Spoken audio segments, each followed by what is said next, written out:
Ladies and gentlemen, welcome to the podcast where there are so many damn matches on the SummerSlam card. 2 of them are going to take place live on our show tonight. It's Lost in the Midcard. Welcome to the NXT Takeover Brooklyn III and SummerSlam preview shows. I apologize for being absent last week. I got hit with strep throat and a sinus infection. Oh joy! So I spent a lot of couch time last week, but I'm all healed up, ready to go, ready for the Summerfest, ready for the festivities, ready to see if there's going to be a Money in the Bank cash-in. Oh, wait a minute. Oh, there still could be. Well, there still could be, I guess.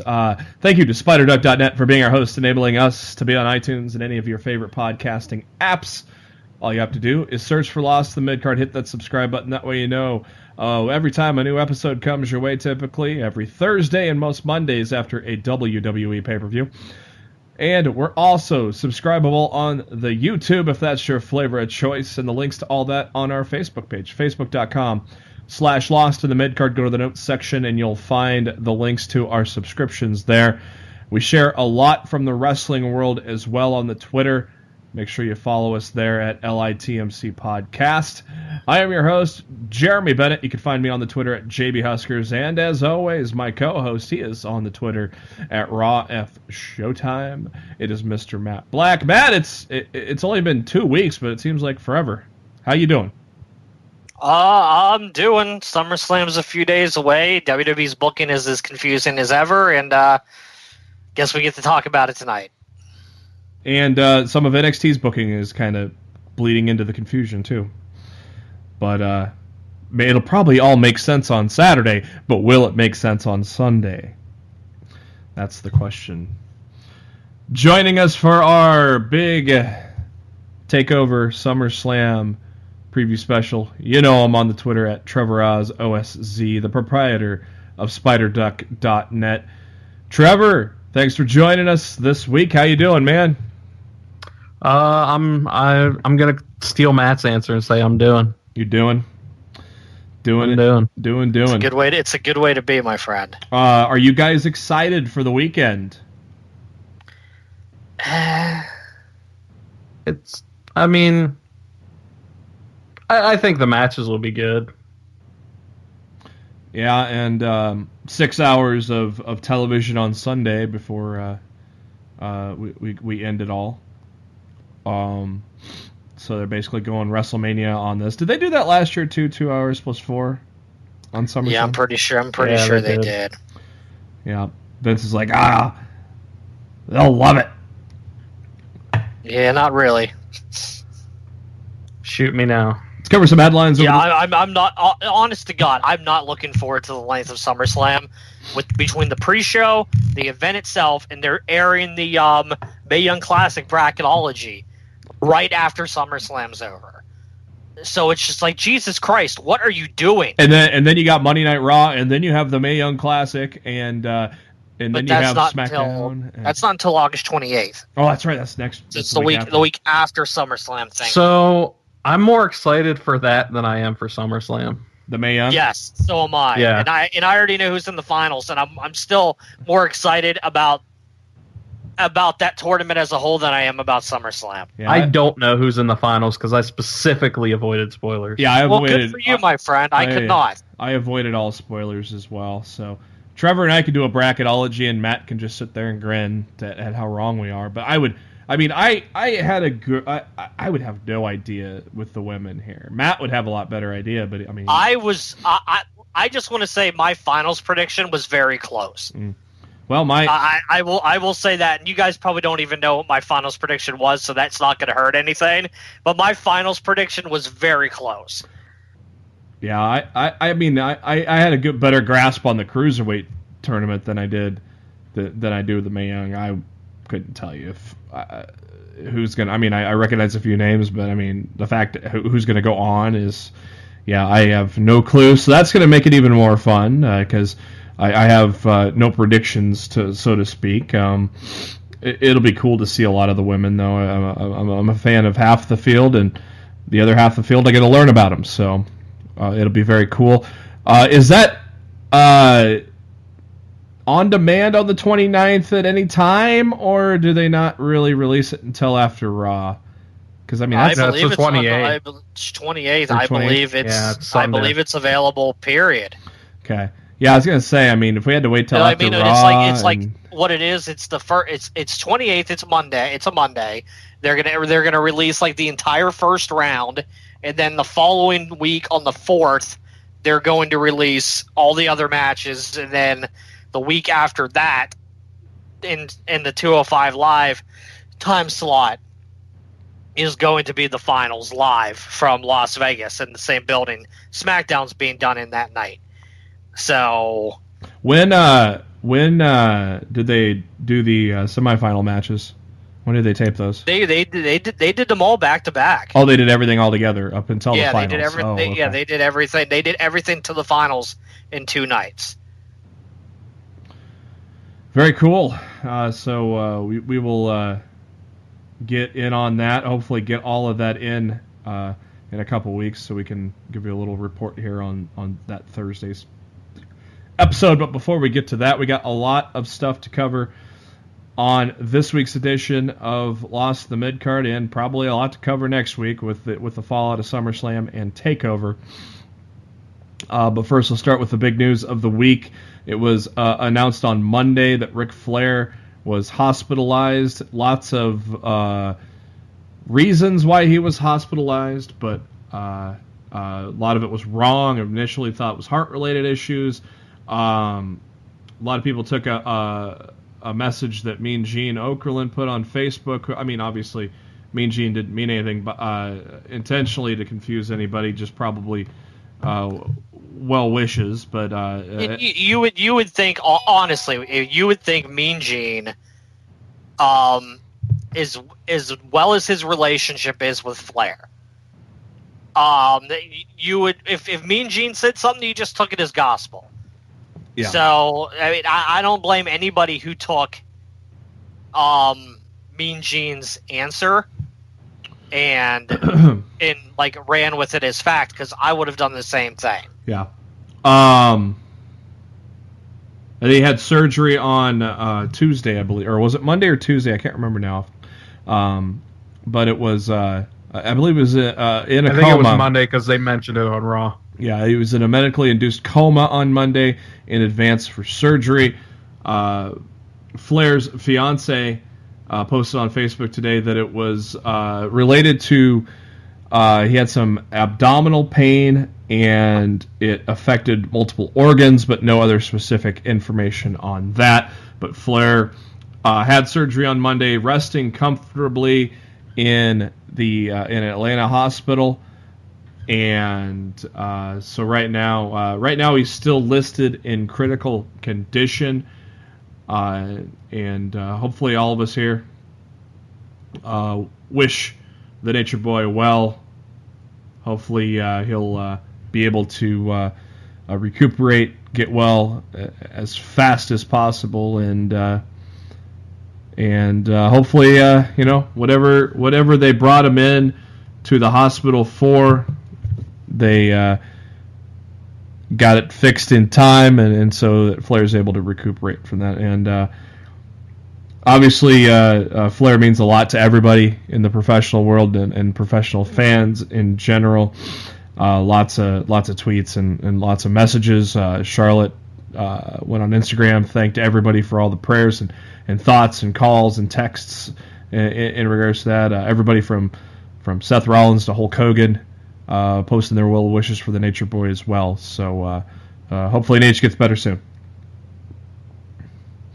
And finally, on Monday, some happier news on Monday. It is now official, baby. Adam Cole has signed with WWE, and Matt, thank God, it's with NXT. Yeah. Yeah. I you know what? I think he might have been dragging his feet, and then he saw the way Mike Bennett's been used. He said, "Hey, you know what? You know what? I think I'll start in NXT. I think that's a good idea, Hunter. Where do I sign?" Yeah. Mike Bennett. Well, he was nowhere to be found on Tuesday, was he? Come to think of it. Neither was a lot of people. Yeah, true. And he will be nowhere to be found at SummerSlam either. Adam Cole, 28 years old, the only, so he is the first and only person to hold the Ring of Honor World Championship 3 times, as well as the television title, the CZW Junior Heavyweight title, and PWG Championship. So probably one of the biggest signings probably since Shinsuke Nakamura is Adam Cole. He's supposed to be heading to the Performance Center this week. Do you think we get ourselves a little debut at the next tapings, Matt? If he's not in the crowd at TakeOver Saturday, I think they've already missed a huge opportunity. Yeah, I bet he's in the front row. Yeah, I feel we'll see. I feel we'll see him at TakeOver Brooklyn in the front row at some point during the show. Trevor, who would you like to see Cole size up with on the NXT roster? Well, I mean, if they're just bringing in all these ROH stars to lose to Aleister Black, then I guess Adam Cole might be next on the list. I still think it's very peculiar that they had Fish and O'Reilly debut against Black. I think they're putting them. I think they're putting Red Dragon together. I just my thought. It's possible. It's just my thought. They need more tag teams. They do. They most certainly need more tag teams. Hopefully TM61's coming close to coming back, but I don't know. I mean, just a matter of 2 months, they've broken up 2 of the most popular tag teams in the WWE. So I don't know if Vince is getting off his tag team wave now and I still don't think Vince knows what he wants. No, but I think in the instance of American Alpha, I think he knew what he wanted. He probably saw Jason Jordan's look and was like, "Hey, we could push this guy, pal." And then that's why the move over to Raw and they're trying to push him, but it's not working. And then Boston boos him as he comes out on Monday, as people are already tired of it. Yeah, but I mean, a lot of people think he's eventually in it to turn heel anyway, so I guess, I mean, he unless Vince has him do the Roman Reigns treatment and always be this babyface that everybody hates. I don't know, but I hope not. Yeah, I hope not either. But Adam Cole, hopefully making his debut at the next set of tapings. We'll find out. Usually with TakeOver. I don't know if Matt, do you know the next tapings? Is it probably a week from Thursday after SummerSlam, or? I would definitely assume it's sometime late next week, because they'll tape an episode of NXT television prior to Brooklyn. Yep. So they'll tape next Wednesday's TV before the pay-per-view starts. Yep. And then they'll probably tape TV probably Thursday or Friday of that week, and they'll probably tape for like the next 3 to 4 weeks is what they normally do. So yes, I fully expect Adam Cole to be in the front row on Saturday, and I think Brooklyn will know who he is. You think? Yeah. Oh, yeah. Absolutely. ROH was a hotbed in New York. Oh yeah. Terminal 23, right? Or something like Terminal. Well, the Hammerstein. They did a lot of stuff in the Hammerstein. Deadline has announced that Netflix has officially renewed Glow for a second season. I have yet to see the first one, but I hear good things about it. Have either one of you guys seen that show yet? Yeah, you should watch it. Yeah, I very much enjoyed it. Yeah, so season 2 is coming. Glow Netflix, the official Twitter account of the show, announced on the 10th of August that they will be returning. The Rock decided to cover up the old Brahma Bull that he had on his arm with a very crazy piece on his arm. Matt, what do you think of Rock tattooing over that famous Brahma Bull on the old bicep? I don't know, because I feel like that tattoo was so iconic. Yeah. To get rid of it's kind of weird. And at the same token, getting the arm sleeve tats like Rock likes to get, kind of, and Hollywood kind of gets annoyed by that.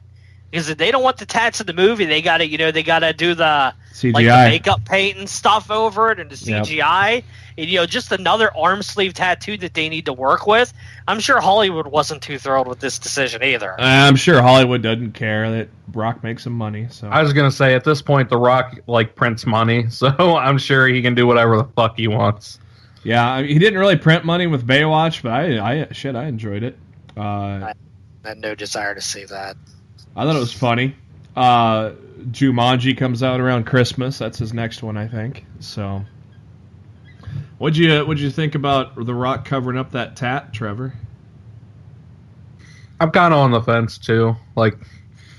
It was such an iconic tattoo, but I mean, the new one looks good. It was well done. No, it's good. No, it's definitely cool looking. Yeah, it's just. I don't know. I mean, it was just like, holy shit! I can't believe that tattoo's gone. My big part of my wrestling childhood was The Rock and that tattoo. So, yeah, 3 sessions, 22 hours of tattooing is what it took to get the Brahma Bull replaced with I don't know what the hell. I think it might be a Brahma Bull, but looks like the skull of one at least, and a little trippy if you took some acid or something.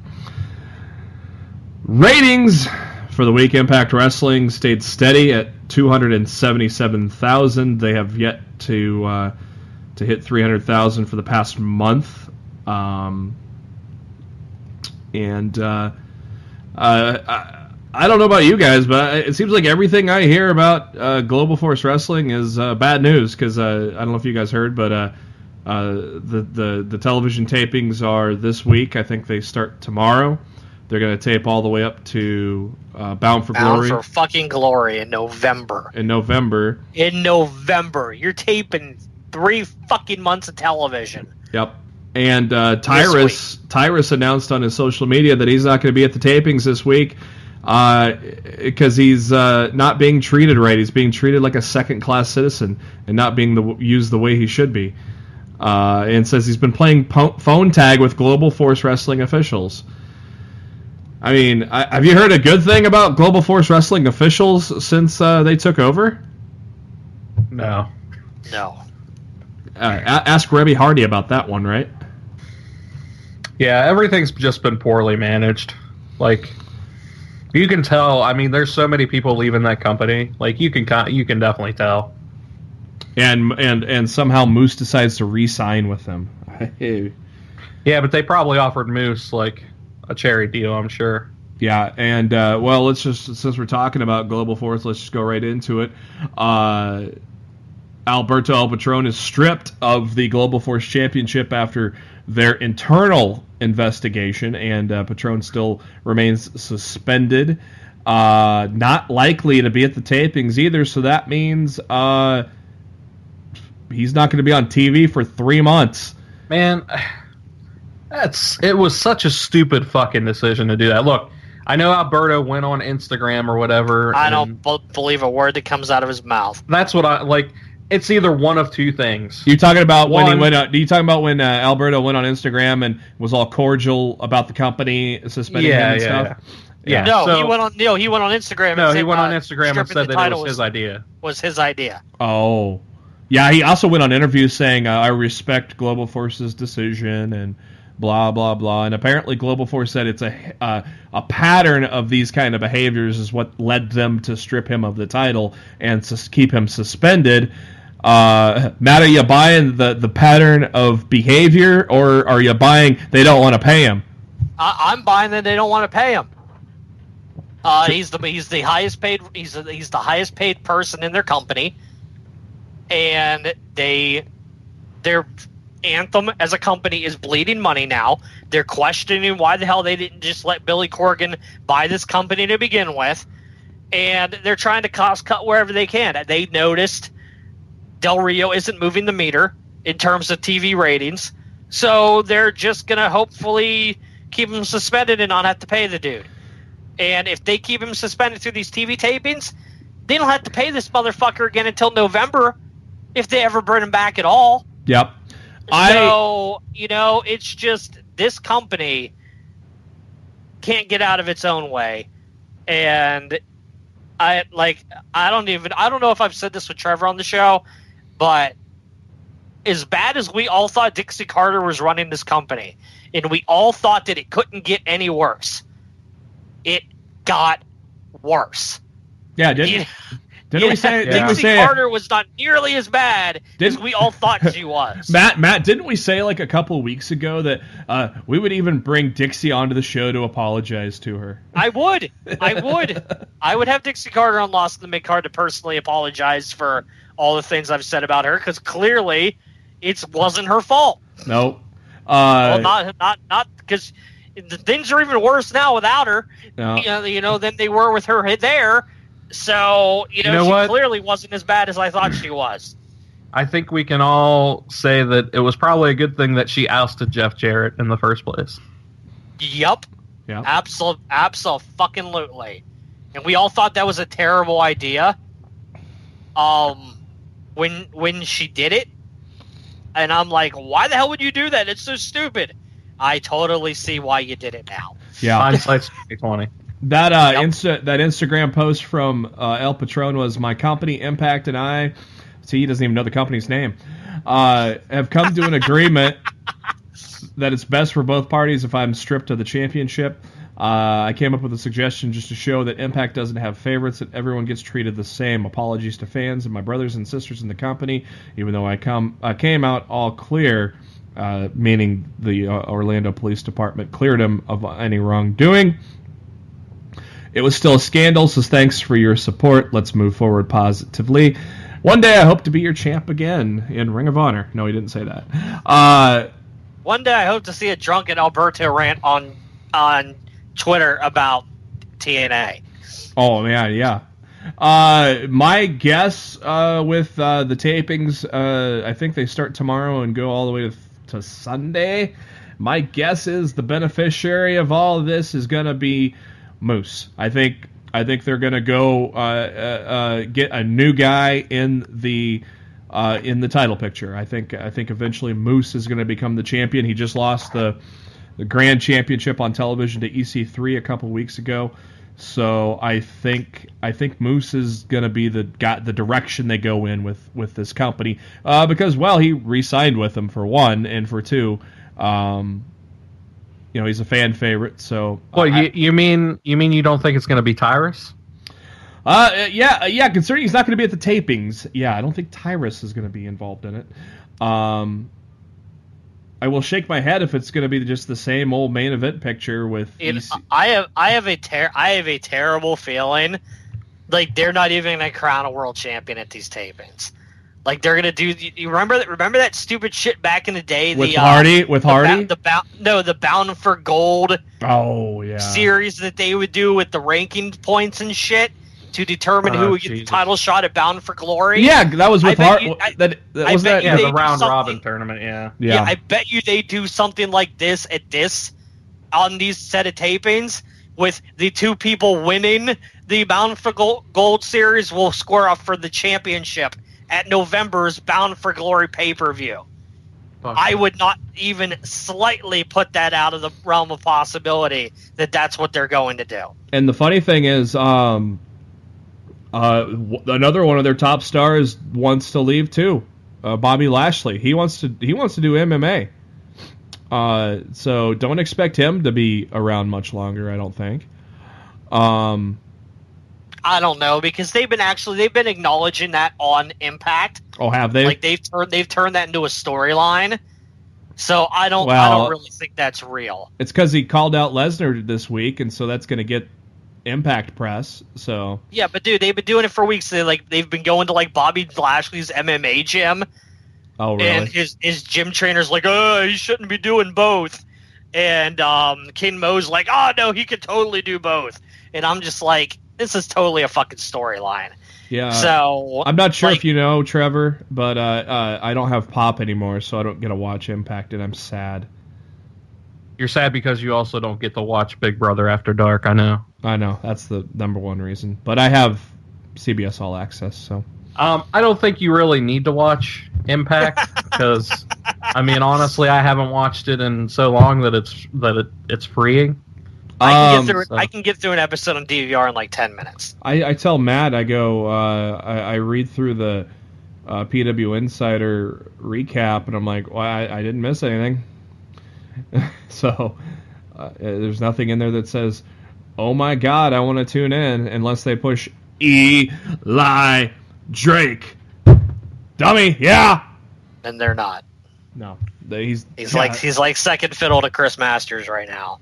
Yeah. So, oh God, watch it be Chris Masters and Moose for the title at Bound for Glory. Hey man, that'll they put know how to seats. Exactly. They know how to push the ratings there. Sign me up. Man, Moose should have went to fucking WWE. What the? He couldn't. They wouldn't hire him because of his he was going to go to WWE, and then something came up on his record about some kind of like domestic incident from like 2009 during his NFL run, and WWE's like, we don't want to deal with that right now, so we're not going to sign you, and that's why he went to Impact. Gotcha. Yeah, I completely forgot that happened. Yeah, yep. the Ray Rice effect, which got Ezekiel Elliott 6 games, even though he's not going to be charged. But I mean, at least he's suspended less than Alberto Del Rio. So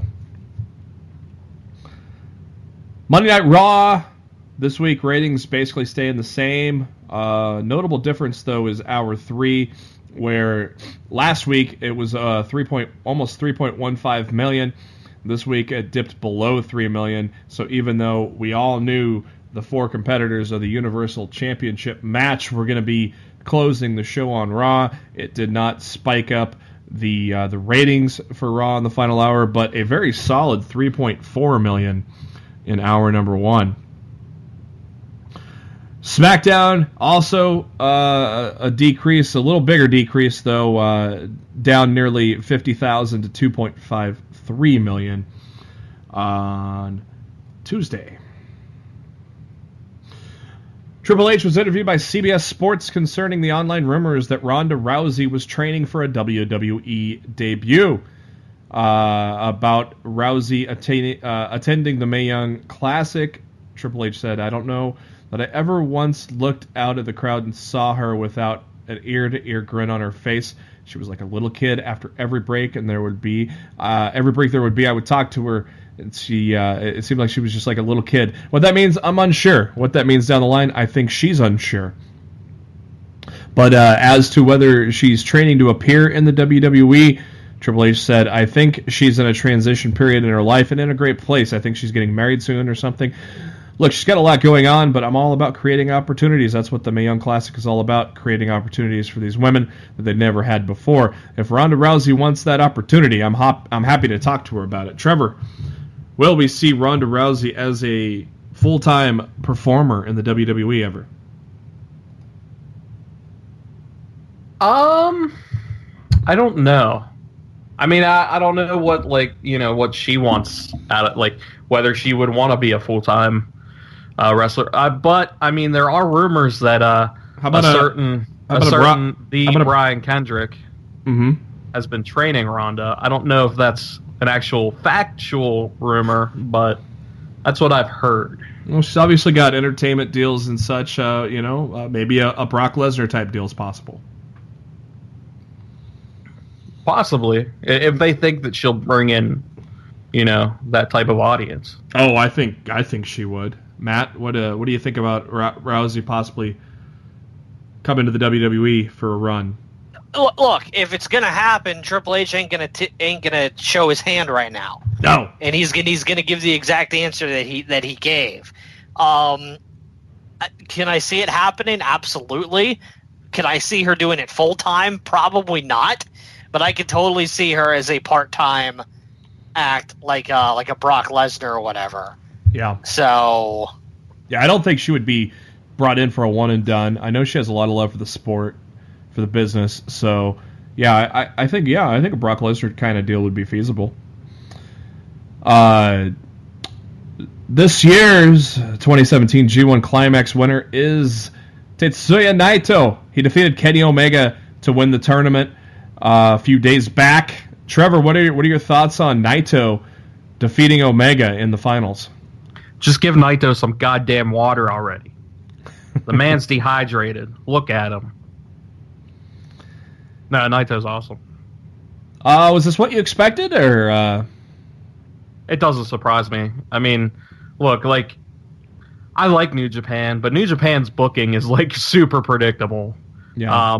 Would I have loved to see them, like, go out on a limb and, like, I don't know, give it to, like, fucking Tama Tonga? Yeah.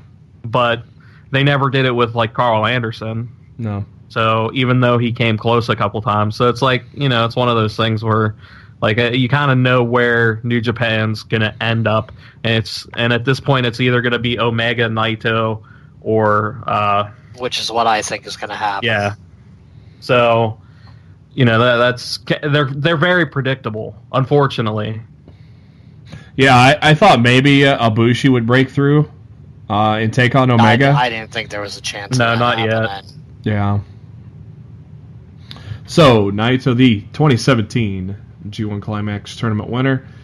Condolences go out to JoJo, the ring announcer for Monday Night Raw. She obviously, if you watched Raw, noticed that she was missing from the event this week. Unfortunately, her sister passed away. That sucks. Don't think I have any more information on that outside of just the fact that her sister had passed away there. Yeah, it's just crappy news. Yeah. During the Thursday Destination X Impact Wrestling episode, which is tomorrow, that I believe, Matt, isn't it kind of like an almost live show tomorrow, kind of an hour or 2 hours behind? Yeah, it'll be on tape. It'll be on a small tape delay. Impact Wrestling announced that Bruce Pritchard will be making an announcement regarding the GFW title at Destination X. I'm telling you, bound for gold, calling it now. I will laugh my ass off if it is bound for gold. And I hope it's not. I want just get a new fucking champion on Thursday and go from there. Like, I hate when a company holds the title vacant, and I hate it even more when it's held vacant for months. You know, so I really hope they I hope they crown a new champion Thursday night. They should do Seidel and Lashley for the title, because Seidel and Lashley are fighting for the right to challenge for the title anyway. Yeah. So they should just make that for the GFW championship, and you know, whoever wins is the champ. Is what they should do. Barclays Center announced on their social media accounts today that Brock Lesnar has been added to Monday Night Raw the night after SummerSlam. Does this spoil the fact that he's going to win Sunday? No, because it does. I don't think it does, because even if he loses, he's not going to go out without a bang. Like, he'll be Brock Lesnar, like, this is the last time you'll see me on Raw, and all that kind of bullshit. So he's been known to work pay-per-views before and not be at the show the next day. Well, they're in the same city though, so. Yeah, I don't think it gives it away. I said the second they announced that if Lesnar lost, they were leaving, I felt they gave away the finish right there. That Lesnar wasn't losing the title. I want to be wrong with everything in me. I want to be wrong, and I want Samoa Joe to win the title on Sunday. But everything my wrestling instinct tells me is that Lesnar's retaining the title. Yeah, I think if he loses, I mean, that's just an excuse for him to take a 2.5 month vacation until Survivor Series. So no, it ain't going to be that, because the rumor is that he's going back to fight in the UFC. It'll be December 30th against John Jones. And if that's the case, he ain't stepping back in the WWE ring until 2018. In the Rumble, then. Yeah. You know what'd be funny though? Brock Lesnar's there's this, fuck WWE walking up the ramp, then the gong hits. Wouldn't that stir some shit up? Remember what we talked about, Matt? Undertaker getting his revenge in New Orleans. Dude, I told you that would be. Look, I said if Taker wanted to come back and do one more match, that would be the match I'd book. But Trevor, have you heard my Undertaker proposal? I think I just did. It's triple threat match, Taker versus Lesnar versus Reigns, and it's Taker against the two people that defeated him at WrestleMania in the building that Taker lost the streak, and Taker beats Brock to go out on top. I mean, I don't think they'll do it. I don't think. I think Taker's done, but Yeah. I'm just saying. If I don't he's think coming he's back done. for one more match, I think that should be what they should do. I wouldn't be surprised if he does another match. I will say that much. He's done. But I don't think they would do that match. Now, I would think that it would probably make for a better match because then you can hide his deficiencies by having Lesnar and Roman in there. But you can protect the old man by having the other two beat up on each other. I think the match at Mania would have been a lot better as a triple threat with Braun Strowman in there. Yeah, it would have been. They could have done a really much better job of protecting Taker from having to work an entire match. The only other scenario that would ultimately rock would be the fact that Sting comes back for one final match, and because Sting still hasn't had that surgery, right? He's been putting that off, right? Yeah, but I don't see it. I don't see it either. Letting him wrestle. I don't see it exactly. The same thing with Daniel Bryan. They won't let him back in the ring. I don't think they're going to let Sting back in the ring either. Did you see what Bree said today? She goes, yeah, it's inevitable that Daniel Bryan's wrestling again. Did she? Yeah, she said that. I mean, I didn't hear that. His contract's almost up. Like, I wouldn't be surprised if once his contract's up, if he goes back to Ring of Honor or New Japan or something and does a big match. I'd rather him in Ring of Honor than New Japan.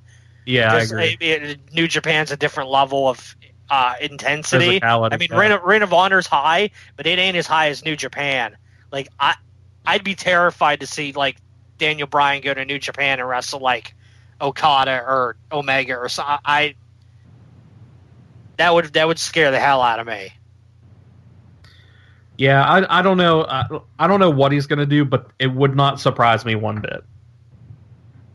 Oh boy, But you know what? I didn't even hear that until now. That's news to me. But that whatever company he wrestles for, like, that's a big fucking risk. I don't know if I was the president of said company, I don't know if I'd want to take that. Even though I know that it would bring some quick money into it, I really don't think it's a good long-term solution, and that's a huge risk, especially when WWE won't let him wrestle because of injuries. Like, I don't know if it's worth it. Yeah, I don't know what he's making in the WWE, but I mean, and you don't know how long they're going to stick with him as a general manager, but I mean, it seems like him and Shane is solid. I mean, Teddy Long had a long run as a general manager, so if Daniel wants to stay, I think the job security's there, and the money's got to be better than working for Ring of Honor. Though, I mean, if it's a one-time thing, they could probably throw a lot of money at him, but I don't know. I agree to me, Daniel Bryan's getting paid a lot of money to do pretty much nothing. And still get the yes chance. And, it's solidifying his life for his wife and his kid. Mm-hmm. As much as I love Daniel Bryan, and as much as I would love, under the right circumstances, to see him in the ring again, I just think it's a bad idea. Yeah, I agree. And a couple of final bits of information. NXT's Twitter account revealed the pre-show panel for TakeOver Brooklyn, which will start half an hour before the show kicks off. Charlie Caruso hosts, and Sam Roberts, Corey Graves, and Lita will be involved. So it's pretty cool to see Corey Graves back at NXT to be involved. There'll be a lot of former NXT talent at the show Saturday night. And it's like the whole homecoming theme. Kathy Kelly announced her online show got canceled, so that's too bad. But she did announce on the Snapchat that the Usos and New Day were moved to the kickoff, but that we figured New Day was gonna... We've already seen the match once anyway, so why does it matter? Yeah, we figured they were going to retain anyways, so we'll put the 2 retaining title matches on the kickoff show and move along. Yeah, I feel like that's why they did the title change on Raw, because they didn't want to do the title change on the kickoff show. Talking about the cruiserweights? Yep. I think they felt more people would see it on Monday night, on live Monday night television. So they figured we'll do the title change here, and we'll do the retaining on the pre-show on Sunday. Yeah. Real quick, we'll talk last week's NXT since we were gone last week. We had the debut of Street Profits. Matt, what'd you think of this new tag team? Meh. Really? I enjoyed them. I thought they were very... They're nothing to write home about. I've seen them 2 weeks in a row, and I wasn't really impressed either night, so whatever. I was entertained. Trevor, what did you think? I think it's an interesting team. I don't know. We'll see what they do with them.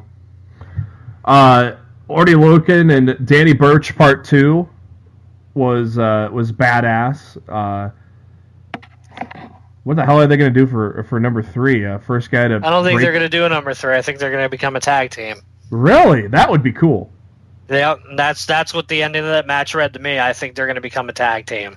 See, I was hoping match number 3 stipulation is you win by breaking the other guy's nose.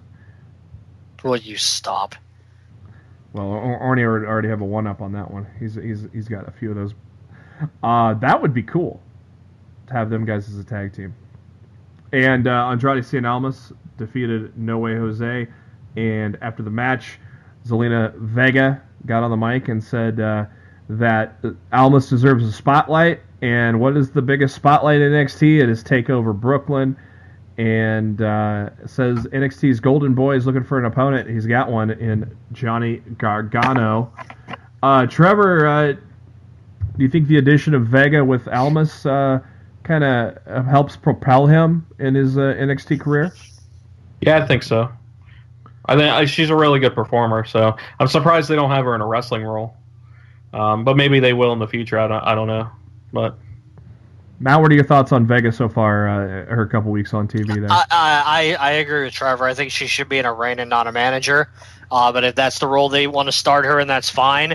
I think anything is a step up for Almas because he hasn't really done anything since he's been there. I don't see him beating Gargano on Saturday though. So I don't know about that. Yeah, I do. We'll discuss once we get to the end of the show.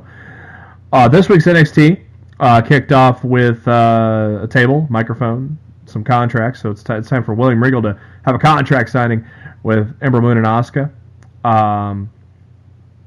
Ember Moon cutting another good promo. I think she's gotten tremendously better in the promo aspect of things.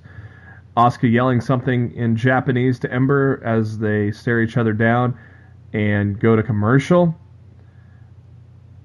Back from the commercial, William Regal is in his office telling a story about Robert Plant of Led Zeppelin, but then Lars Sullivan enters, and I think Lars Sullivan is the product of Ryback and somebody else having a kid. I can't. Who was the guy? Who was that guy that it wasn't my fault? Snitsky. I think he looks like them two combined. Sullivan wants another chance with another tag partner because he's been beating the shit out of the other ones that lose. And Regal says, "Well, you cannot beat up your partner if you lose in the ring if you guys lose." So Lars Sullivan and some other jabroni, they take on Street Profits, and that jabroni got beat with Sullivan not even getting into the ring. And so Sullivan picked up the jabroni and it took him out to the back, and then he beat him up outside because Regal said don't beat him up in the ring. So at least Sullivan can take direction. What do you think? What do you think of this Sullivan guy, Trevor? You think there's some promise here? Well, if I actually saw him wrestle, maybe. Haven't seen that yet. I mean, it's interesting. Like, I don't. It depends on where they go with this. Is it going somewhere, or is it just gonna be like something that's like, So it really just depends on where it goes. I think he's wrestled before, and then I think the jabroni makes a blind tag and then gets the shit out of him. Yeah, what I've seen of him has been impressive. So I mean, he could have a good future. He definitely has a look to him for sure. I'm waiting for a real bigger dude to step up to him and offer to tag with him, and it could be a team that could go after Authors of Pain or whoever has the titles or whatever. Maybe a Sawyer Fulton if he doesn't come back into sanity. I think he's healthy again. So, Matt, what did you think of the Ruby Riott Billy Kay match? Just kind of there. Yeah, I didn't think they worked really well together, to be perfectly honest. It was all right. I wonder if, with the Iconic duo, if they're just... I mean, we always have all these backstage segments and stuff. I wonder if they're getting these guys ready for the main roster and just not doing anything with them on NXT. I wonder if they're just simply character building right now on NXT and going to push them up soon. I wonder on that. I mean... I don't have a clue. I haven't heard anything about them being called up, being in a short list of being called up or anything like that. Well, we know Vince calls people up that have not had even feuds in NXT, so at least the Iconic duos had some feuds in NXT. But they show a package for the tag team title match with AOP and Sanity. And then Roderick Strong took on Drew McIntyre in a very damn good main event. But Bobby Roode comes out, punches Strong, and then starts attacking Drew McIntyre as well. PW Insider lists Roderick Strong winning by disqualification. So where does this go, Matt? Do we get? We thought, maybe William Regal's in the office and says something about Takeover. We didn't get that. The show just kind of ended. Are we going to get a surprise edition at Takeover, or are we going as planned with the two? And then Roddy gets the glorious one later on. I don't know, because if Roddy's not involved in this match, if it's not made a triple threat, I feel like the Roode and Strong feud is not over, and I feel like Roode has to somehow leave Brooklyn with the title to finish the feud with Roddy. So I don't really know right now. My feeling is as long as Roddy does not wrestle on the taping for next week, I think he's getting added to the main event Saturday. I have a theory. Trevor, what's your theory? I don't think he's going to get added to the main event. Okay. I think what they're going to do, what they could possibly do, is they're going to have the McIntyre Roode stuff. You're going to think that they're going to tell you that Roddy won by DQ, and you think that Roode's going to end up winning so that the Roode-Roddy feud continues. But I think McIntyre's going to win, so then Roode ends up not having to face Roderick Strong. So I think they'll use it as a way for Roode to slide out of there and think he's gotten away with not having to face Strong, and then once they have their match between McIntyre and Strong, then he challenges the winner of that for his rematch. Well, but this whole thing with Roddy's been more about getting at Roode than about the championship. Yeah, and he said that himself on NXT tonight. Right. That's why I think that's what they're going to do. They're going to do something to keep him away from Roode again. I think weird. I think he's added to Saturday, and this is why. I think Regal gets pissed at the fact that Roode screwed up this match, and so to punish him, he's going to have to face it in a triple threat after thinking about it for, well, quote-unquote 3 days, kayfabe. But I honestly, I'm leaning towards they're going to add him. But if he's wrestling in the tapings, then that'll probably be a no. The plan B would be McIntyre wins, and the next takeover, it's a triple threat.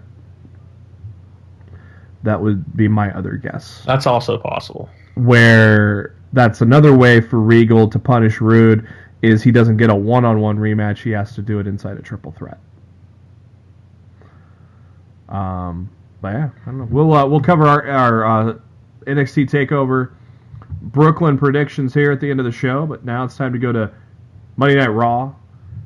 And Monday Night Raw, episode 1262, is live from Boston, Massachusetts. Dean Ambrose kicks things off. And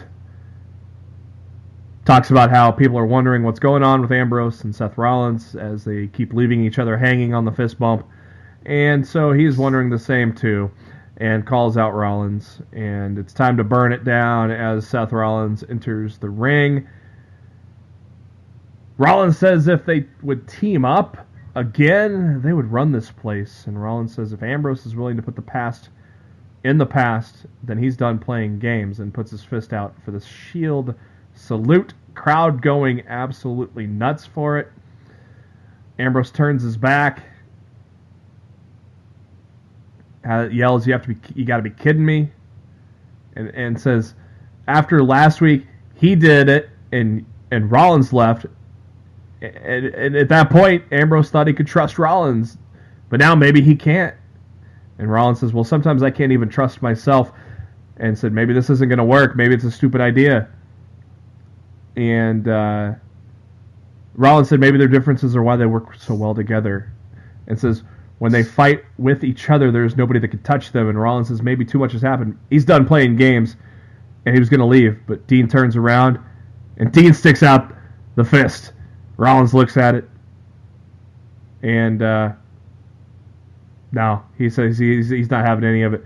So Ambrose then gets in a shoving match with Rollins, and then it ends up in a straight-out punching war between the two before Sheamus and Cesaro come out to try to kind of, pick on the guys while they're fighting with each other. But all it did was unite them. And yes, finally, we get the Shield salute to a gigantic pop from the Boston crowd. Kurt Angle's music hits and says, well, there you go. That is your Raw Tag Team title match for SummerSlam.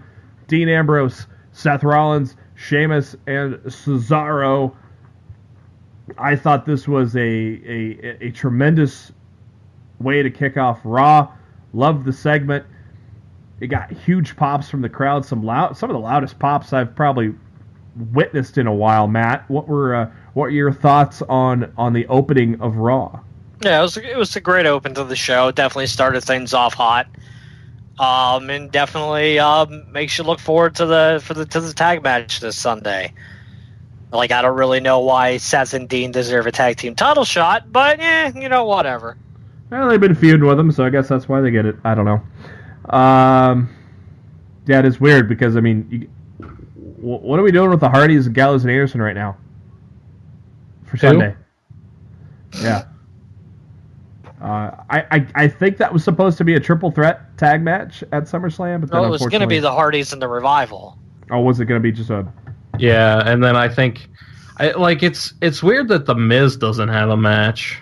Yeah, what happened to Dawson? I feel like they're going to end up doing the Miz and the Miztourage against Jason Jordan and the Hardys. Like, I think they're just going to throw it together and put that in there. Yeah, I was thinking that before they did it on Raw, but then I was like, we had so many SummerSlam matches on Raw and SmackDown this week anyway. What's one more? It's just so so fucking weird. Do you think it'd be like the? Weird. Do you think it's the match before the Fatal 4-Way? They throw it in for a quick 6-minute match. I wouldn't be surprised if they throw it on the 2-hour pre-show. Well, they already have 2 matches on the pre-show. They throw a third one on there. Yeah, there's room. I don't know if there's room. Shit, they got to talk about 12 matches on the pre-show. Jesus. Oh my god. Sasha Banks took on Nia Jax. Winner gets to face Alexa Bliss. at SummerSlam. I thought Alexa was going to get involved, but to my surprise, she did not. I thought this was a pretty solid match between the two ladies, and I think well done with how Banks was able to get the bank statement in for a second time and make Nia Jax tap out. I mean, they got 15 minutes. I thought it was a well done match. Trevor, what were your thoughts on this impromptu number one contendership? I would say it's definitely one of Nia's best matches to date, for sure.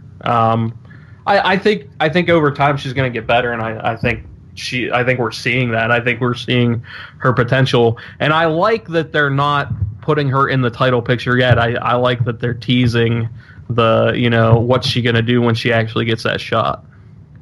Yeah, and I thought, with having to kind of fly by the seat of their pants with Bayley getting hurt, I was worried that Alexa was going to get involved and make it a triple threat, because she knew that was what they were going to do. And so now, oh, look, her best friend's in the match with her. She'll protect her or something, I'm kind of glad they didn't go that route and had Sasha win clean.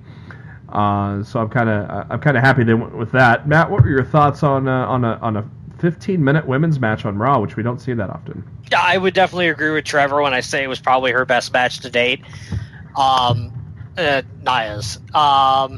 I also think it's clear the reason Alexa didn't interfere is because she's 5'0", and once they sat her up on that little high chair, she couldn't get back down. She would have had to rappel down. Yeah, so she was pretty much stuck up there until somebody came and helped her down after the match was over. I thought the match was great. I liked the finish a lot with the twisting DDT at the end to relock in the bank statement. Yeah, I thought it was good stuff, and I definitely, as I said, I agree with Trevor. I thought it was Nia's best match on the main roster to date. I like the little the picture Alexa posted.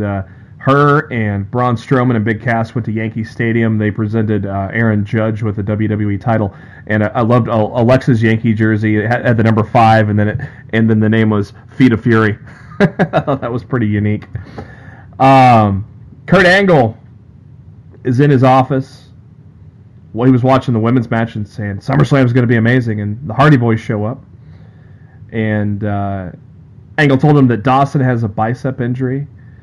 And Matt goes, delightful, with whatever he was talking about. So then The Miz, Maurice, Bo Dallas, Curtis Axel, they all interrupt.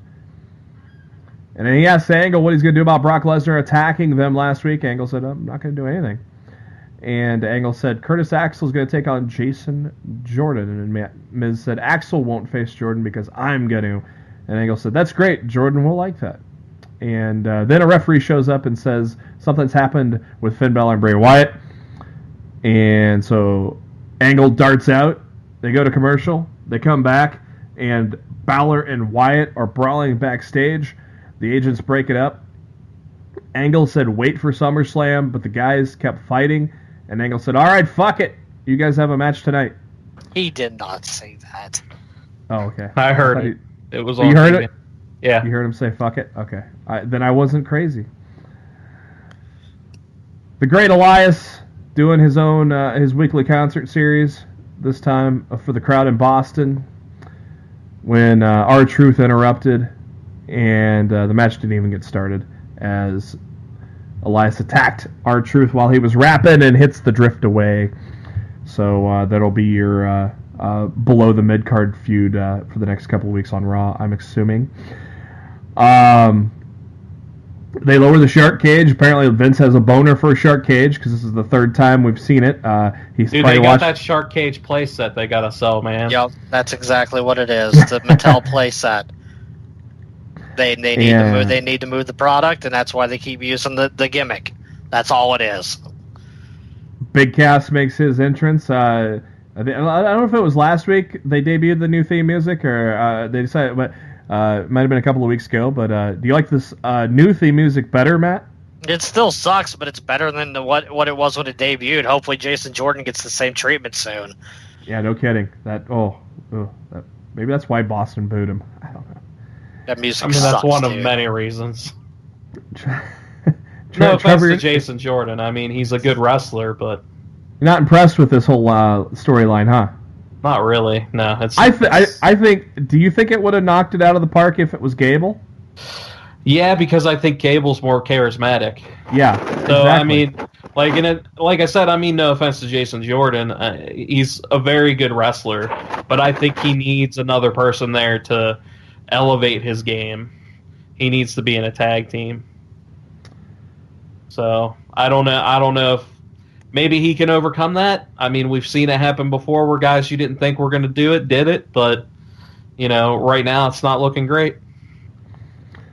Big Cass came out, tried to cut a promo, but the crowd gave him the Vicky Guerrero treatment, and eventually he got it out, and Enzo came out, and Enzo introduces the Big Show, and Big Show hits the ring trying to attack Cass, but Cass is hiding behind the shark cage, and then all of a sudden Gallows and Anderson show up and start beating down Big Show. Big Show kind of fought him off for a minute, but eventually the numbers game got to the Big Show.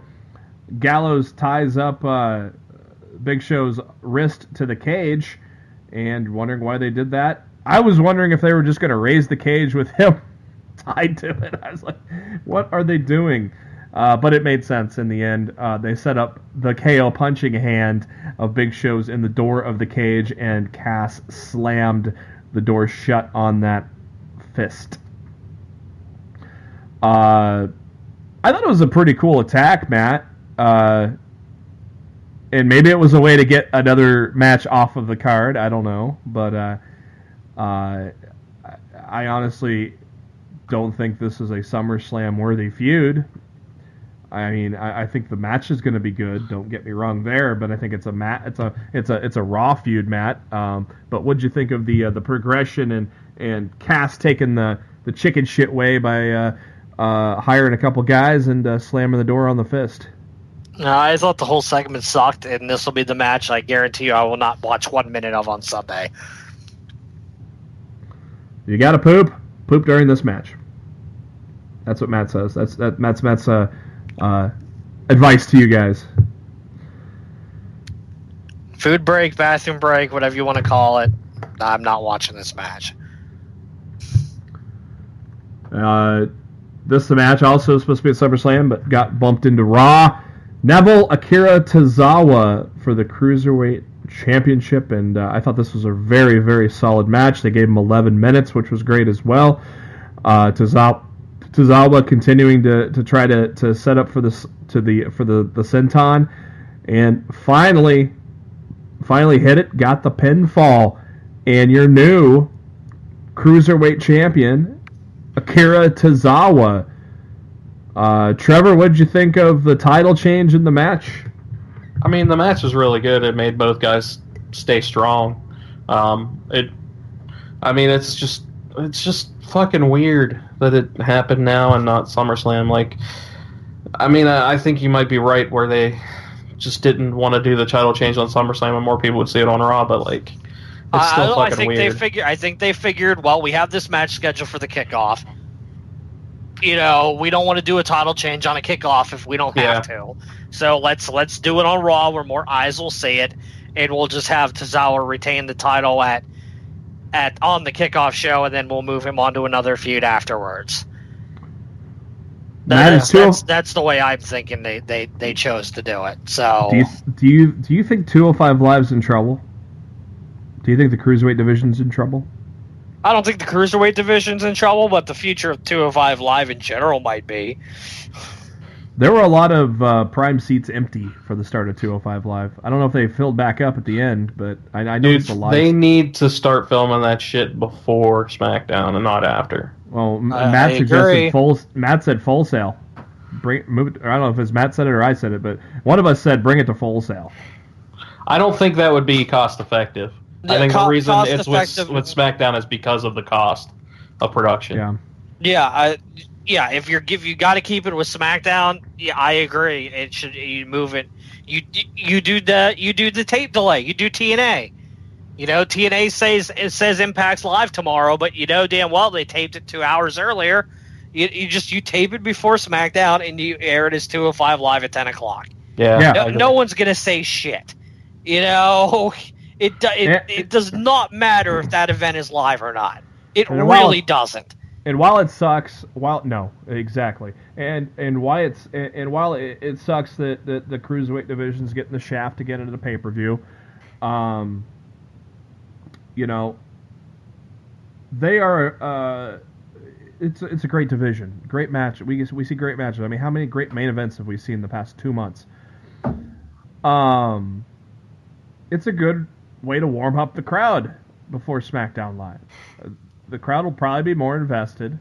I mean, they are invested in some guys. I mean, Tozawa obviously is one of them. Cedric Alexander gets a nice pop. Gallagher gets a nice pop. But I don't know. I just there's just something. It just seems dead. And I didn't even finish this week's 205 Live. It's like I'm starting to lose interest in it now for some reason. I don't remember the last time I watched 205 Live, and it's not because I don't think it's good, and I don't want to see the guys on there. It's just after watching 2 hours of SmackDown, I don't want to watch it. Like, that's as simple as that. Like, I just don't want to watch it anymore. Like, I mean, I would rather Raw be 2 hours, and I make it 2 hours because I watch it on a DVR. So. Yeah. I mean, I just the week to week, like pay-per-views are different because it feels like it's something that was built to, and a good pay-per-view can keep your interest going for 3 hours. But like a lot of times, like SmackDown either goes one of two ways. Like when SmackDown's really good, it's like, man, that was awesome. But like you don't want more because it's too much of a good thing. But like when it's like not great, or even if it's like good but not like awesome, it's like, well, I got my 2 hour fill, like I'm good, like I don't need any more, and then I just always forget about it, so I never go back. Yeah, and Matt will probably agree with me. I mean, a lot of times, we watch it live just because we want to watch Talking Smack, and now that now that that's gone, it kind of dampened the desire to watch 205 Live as it happens. So,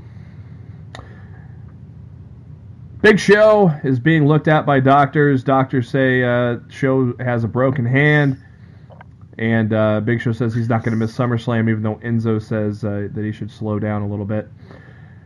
I'm guessing they're gonna just play the fact that Show can't use that hand, and it's going to lead to a sloppy 5-minute match. Yeah, like I said, not looking forward to it. Mickie James, hey, she's still on the roster. She's in the locker room, and Emma walks up to her and complained about Sasha getting all the attention and mentioned give Emma a chance. And Mickie said, well, I think you had a chance, but you tapped out. And Mickie says, well, why don't you, I'll give you a chance. Why don't you take me on? And so a couple women that the WWE have grossly been underusing are going to have a match later on in Mickie James and Emma. For the first time ever on television, Finn Balor took on Bray Wyatt. And not a bad match, not a 5-star match by any means, but not a bad match here between these guys. Bray Wyatt continues his winning streak as he defeats Finn Balor with Sister Abigail after an 11-minute match. Lights go out, they come back on, and Wyatt has a bucket in his hands. And while Balor is up against the turnbuckle, Wyatt says, this is what happens when you send a boy into the devil's world. Pours some red liquid all over him. Balor starts freaking out, and Wyatt laughing. And, Matt, that's where having this match made sense, didn't it? After that part. Yeah, as soon as they did that, I'm like, so they're rematching on Sunday with the Demon, right? Yeah, exactly. And, yeah, I was right on. But here's the thing, like, did they need that to be a fucking match, though? Like, they could have just fucking done a segment where Bray Wyatt came out and, like, sneak attacked them and fucking beat him up. And then did the same fucking thing and poured the paint or whatever on him. And then they could have. Yeah. My only assumption is they wanted to get Bray a win in the feud. Yeah, I guess. 'cause now she never. Because But they never gave a shit about Sunday. They never gave a shit about giving him a win in the feud before. It seems. So Well, he beat Rollins in the last feud too. Yeah, that's Yeah. true. Yeah, And I was he was gonna- also and I- WWE champion earlier this year. So they're treating Wyatt a little bit better than years past. Yeah, that's Yeah. definitely true. I will agree. See, with that. yeah, I mean, up to that point, if it was just simply Balor, and I was gonna pick Wyatt, but yeah, obviously now we know who's gonna win. Balor's, yeah, I go to Vegas, put all your money down on Finn. You know, Yeah, but you know what? Maybe they did do that to give him the win because the feud's going to end at SummerSlam and Balor's going to win, and it's going to be Balor and Joe for that title. oh God, I hope so. That would be amazing. Oh God, I hope so. Emma took on Mickie James. They didn't get much time though. Mickie James wins with the Mick kick. You know who won? The person who doesn't complain on Twitter. Yeah, exactly. You know what? Like, I really think like this was like oh, so you won on TV? Okay, Emma, here you go. And then they fucking had her lose, and they're jobbing her left and right. basically like Emma's trying to pull a Zack Ryder, and they're like, haha, Zack tried to do that. Fuck you. We're not putting up with that shit. And which sucks because like Emma can be good, but it's like I don't think she's been good lately because she knows where her place is and they're not doing anything with her. So I think it's kind of like, you know, the cart and the horse kind of thing. Yeah, she doesn't give a fuck when she's in the ring. So right, because they don't give a fuck about doing anything with her. Yeah. So it's kind of like, you know, they're both kind of fucking each other over by not, you know, while, you know, she ends up fucking herself over. It's, I don't know, man. Like, she has a lot of talent, and, like, I wish they'd use her better. Yeah. But, like, I don't see it. And it sucks because, like, Raw needs more fucking women, like, that are doing things because, like, SmackDown at least has 6 women that are fucking actually doing shit. 6 or 7. Whereas, like, Raw, it's like, it's pretty much just like Nia, Alexa, Sasha, and Bayley. They can't. That's it. They can form 2 feuds on a 2-hour show, but they can't make 2 feuds on a 3-hour show. Yeah, which is fucking stupid. But I mean, I'm not the one booking it. So Balor was interviewed by Charlie Caruso after he leaves Kurt Angle's office. Nice little. It wasn't blood. They said it was. Cole had some weird ass exam. I think he said it was like some acid or something. Acidic. Stupid. Yeah. Like it's like nah, just fucking. He put paint on him and shamed him like a bitch. Yeah. Like just say that. Like that's a great explanation, Trevor. You should be the announcer of Monday Night Raw. Just look like cherry syrup to me. Yeah. Balor said he spoke with Angle and their SummerSlam match is on. Balor said that Wyatt has his demons. Well, Balor has his demons too, and the crowd popped at that, and Graves hinted at what that meant, but they didn't say it quite yet, but then later on, they did make it official. The demon, Finn Balor, the demon makes his return for the first time since his return from injury to take on Bray Wyatt at SummerSlam. Miz was taking on Jason Jordan. It lasted all of 2 minutes before the Miztourage caused the DQ. Hardy's made the save, so Teddy Long came out and said, "We're having a tag match, playa!" 6-man tag match between Jason Jordan, Matt Hardy, Jeff Hardy, Miz, Axel, Dallas. Very, very solid 14 minutes of action with these 6 men. I thought this was a very entertaining tag match. I'm happy they put Axel and Dallas in with the Miz because I know they're both good competitors. This is getting them on TV a lot now and into matches. And I thought all 6 guys did a great job here. Jeff hit Bo Dallas with the Twist of Fate Stunner type of move, a little alteration to the Twist of Fate. Jordan hit his neckbreaker on the Miz, and then a belly to belly. Matt hits the Twist of Fate. Jeff hits the Swanton, and Bo Dallas gets pinned for the 1-2-3 after 14 minutes. So you think this will be kind of a slide it in towards the end of the pay-per-view type of deal. Or pre-show, like I said. I think it's the. I think you have more of a chance of putting on the pre-show than you do of on anything else. I think they slide it in to get a pop with the Brooklyn crowd on the main I'm so surprised they don't have Miz versus Jordan for the Intercontinental title.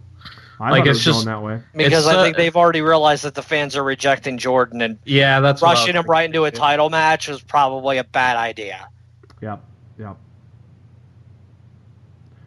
Yeah, I would agree with that. I think that was the original plan, and then they saw where the crowd was going and was like, let's not do that. Yeah. Let's not shove down your throat that quick. Into Monday Night Raw, the Fatal 4-Way Face-Off. Kurt Angle's in the ring. He had security at ringside like they're going to do anything. Lesnar and Heyman come out. Heyman cuts another great promo. No surprise there.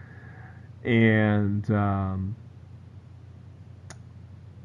I like the little line by Heyman saying that if you rip the title off Lesnar and that leads to them leaving the WWE, Heyman says, well, if that's the case, you might as well lock up this beast in a cage.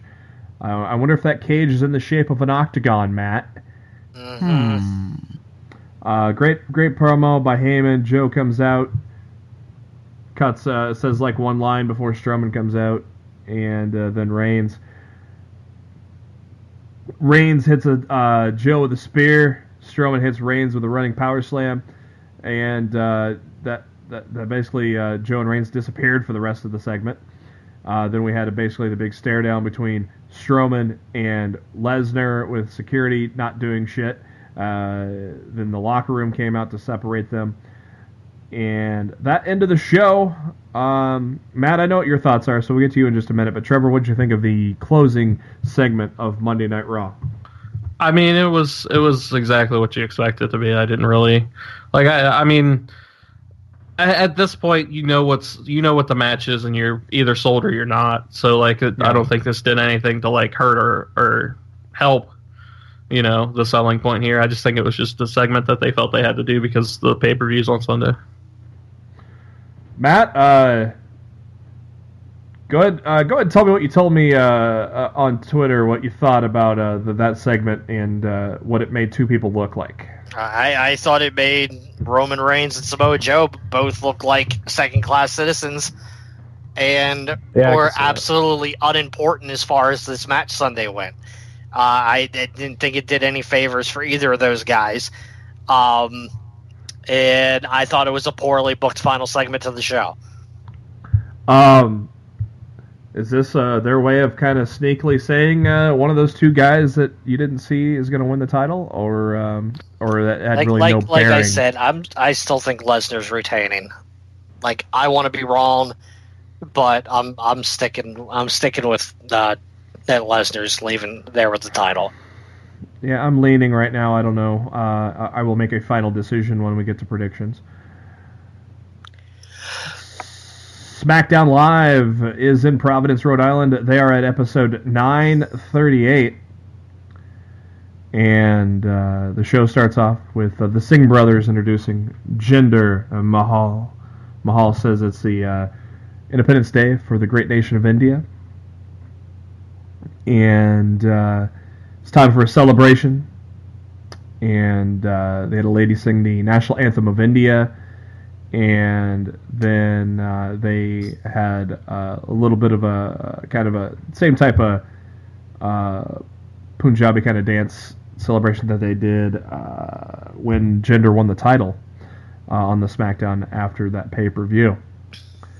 Mahal talks about how Cena facing Shinsuke Nakamura was a dream match, but he's going to beat Cena tonight on SmackDown and Nakamura at SummerSlam.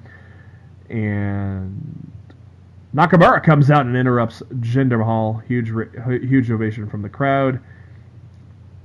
Mahal is upset that Nakamura is disparaging his people on their Day of Independence.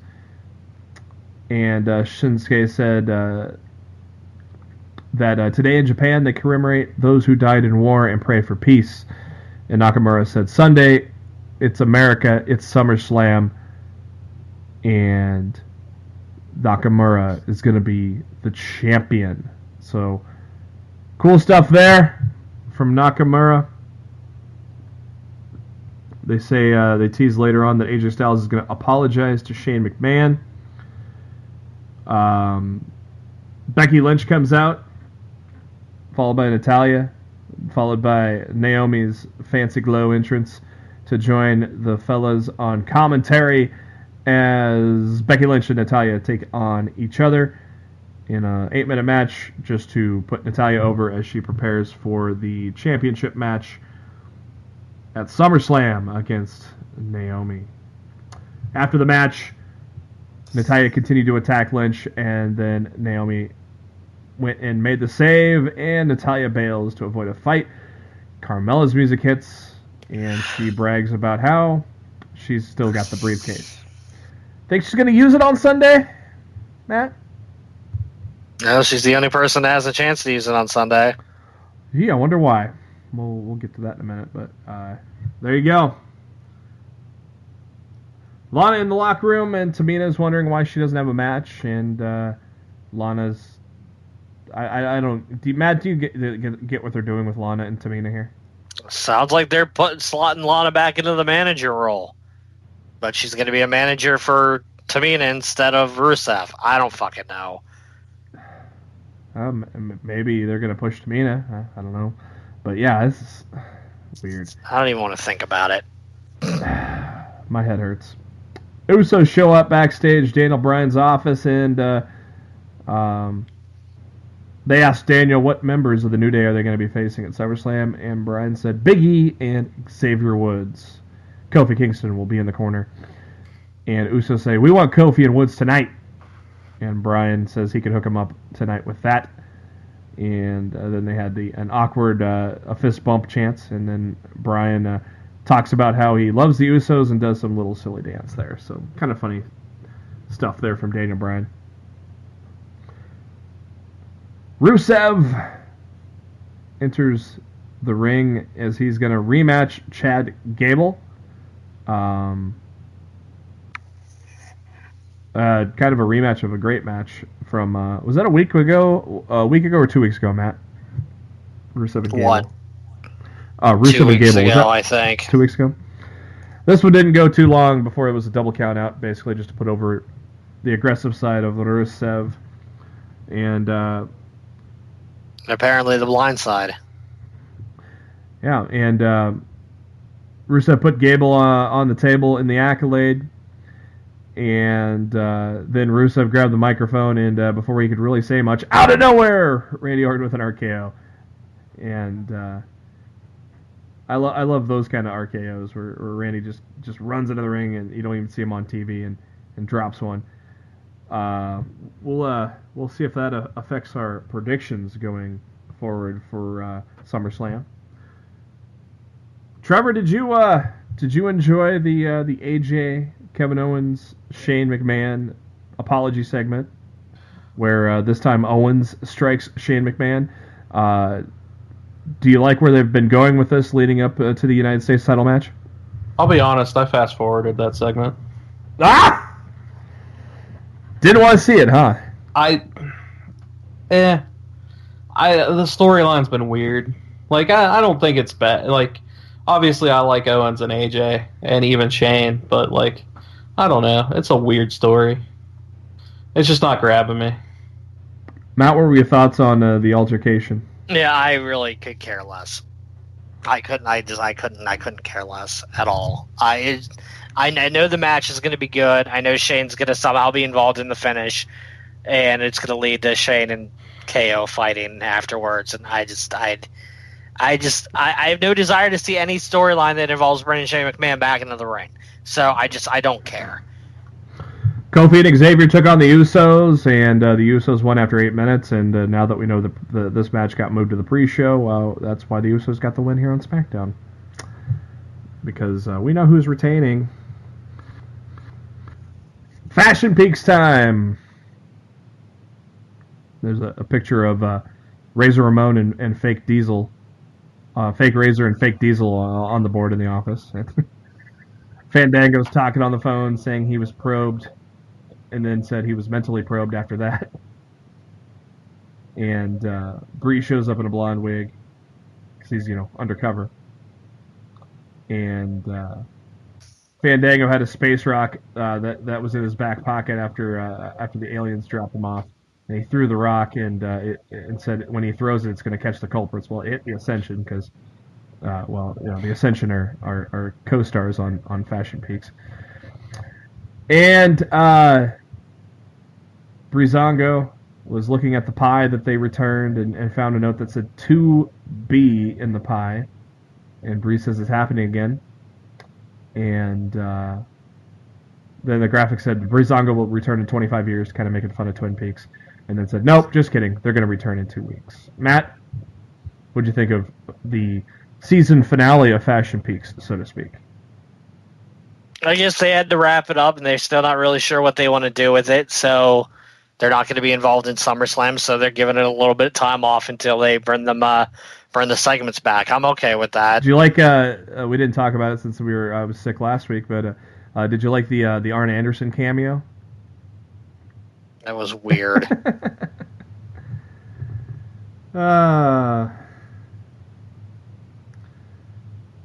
Trevor, what did you think of the main event?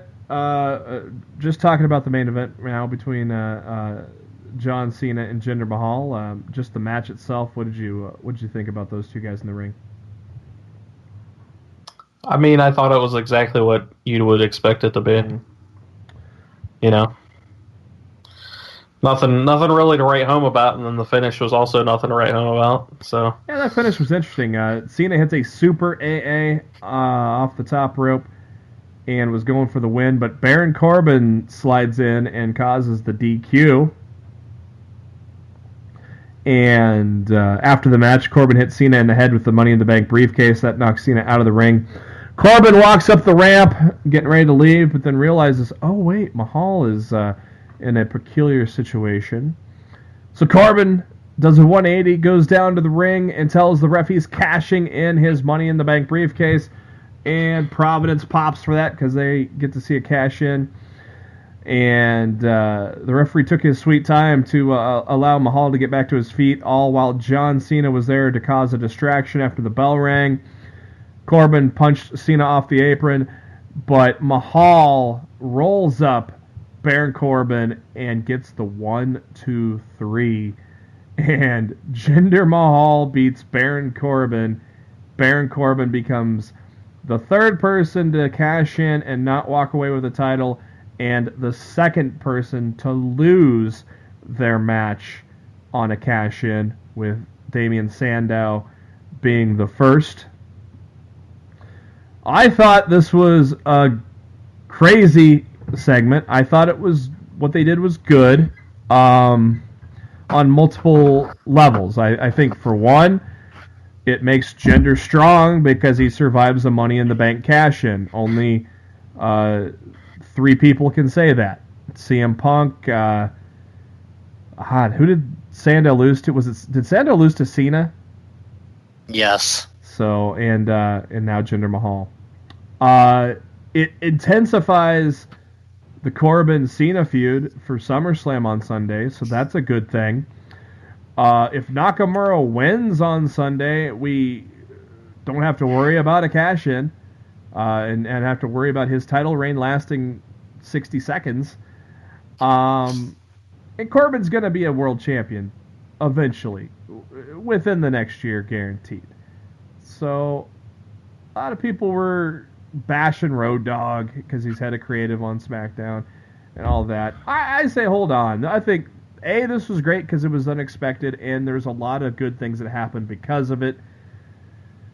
Matt, what are your thoughts on the crazy cash-in to end the SmackDown Go Home show? I wasn't expecting the bell to ever ring. I expected Cena to get in the ring before the bell rang, and to break it up, and the bell never rang, so it didn't really happen. There was no cash in, blah blah blah. I was shocked when I heard the bell ring. What were you going? Before you talk about how it ended, what was going through your mind when the bell rang? Did you like holy shit? What are they doing? Like, was pretty much my initial reaction. Did you think? Well, that didn't last long when the match was only 5 seconds. Yeah. Well, So- did you think like, oh, they're gonna make it a fatal 4-way and another fatal 4-way? I didn't know what the fuck they were doing. And I still don't know what the fuck they were doing, because people want to blame the Road Dogg all you want.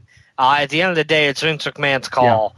And Vince made the call to take the briefcase off Corbin. Why? I don't know. But I guess we'll find out eventually. And I'll tell you what, right now, if Corbin doesn't fucking win his match against Cena on Sunday, you might as well go back down to NXT, buddy.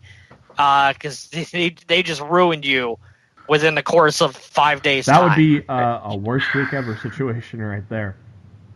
So he absolutely has to beat John Cena on Sunday. And I think he's gonna, but we'll talk about. Trevor, what are your thoughts on the end of SmackDown? I didn't mind that he lost the briefcase. I just didn't like how they did it. Why so?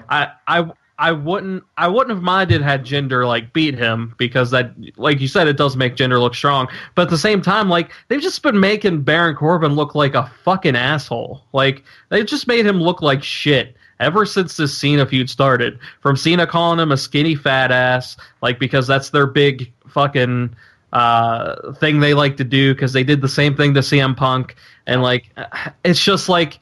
They're just tearing the guy down for no fucking reason, like, and then they just take the briefcase off of him, and what, like, Cena didn't even like really distract him that much. That's it just looked real dumb. Like, it just didn't look good when they did it. Like, it didn't look like he was fully distracted. And Cena, it didn't look. And Cena was Jinder didn't. Well, and Cena was like stirring, climbing towards the ring the whole entire time that Kyoto was trying to get Jinder ready. It looked very set up. Like, you could tell exactly what was going to happen. Corbin kept looking out of the corner of his eye. Yeah. Yeah, like, it just, like, it looked so telegraphed. And I mean, granted, I'm sure part of that is Corbin being, a little bit green when it comes to stuff like that. He didn't want the timing to be completely fucked up, and he looked even more stupid. So he doesn't want the timing to look bad. But I think part of it's on Cena too, because like Cena should have known like his timing a little bit better. Yeah. And Jinder's roll up just looked fucking terrible. Like, yeah, the roll up was pretty bad. It was like really until I saw the replay, I wasn't even sure if Corbin's shoulders were down. That's what I thought too, and I was just like, man, it just didn't look good, and it just. So was his shoulders down? On the replay, it looked like they were, but on the initial reaction, I wasn't even sure if Corbin's shoulders were down. And I just, like it. I feel like they're unnecessarily shitting on Baron Corbin right now, and I don't know if they realize that's what they're doing. But it feels like that's what they're doing, and I really don't think he's going to beat Cena on Sunday. Well, we'll get to that in a minute. As Cena was gloating at the end of SmackDown, it was great, as a female fan was giving him the bird. That was pretty funny. And what was even funnier is on the photos for this edition of SmackDown on WWE, you could see her giving him the bird on the end of one of the photos. You saw Cena's tweet about that, right? Cena goes, no matter what you do, there will always be hate. You have two choices, hate back or smile. And I prefer option number 2. And you saw Corbin's response, correct? I did not. Oh, Corbin responded with, the Suedo motivational speaker act is transparent. You laughed in my face while ruining the biggest moment of my career. I'm with the girl. Boy.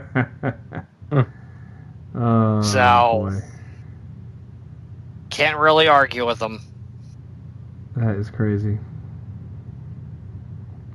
So looking at the numbers, 18 men's Money in the Bank ladder matches. There have been 15 successful cash-ins, 3 failures. Cena was the first failure. All have involved John Cena. They have.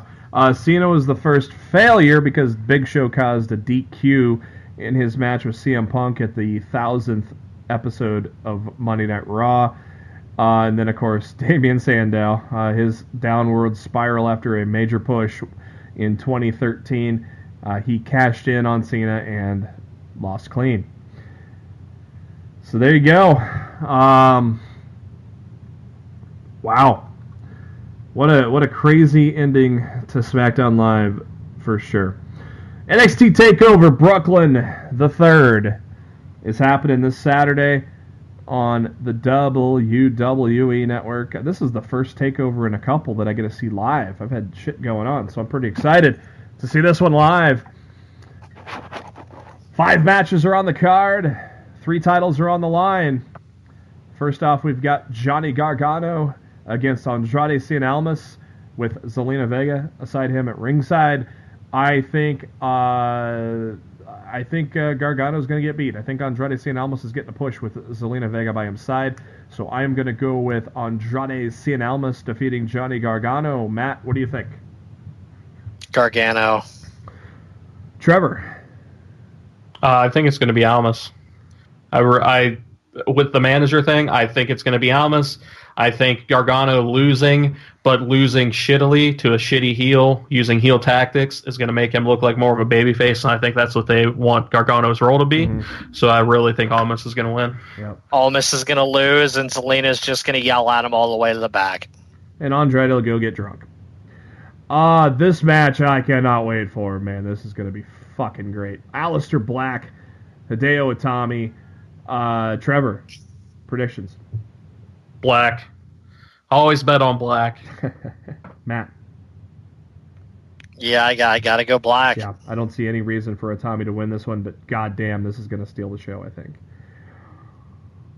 NXT Tag Team Championships. The Authors of Pain take on Alexander Wolf and Killian Dane of Sanity. Matt, who do you see a title change here?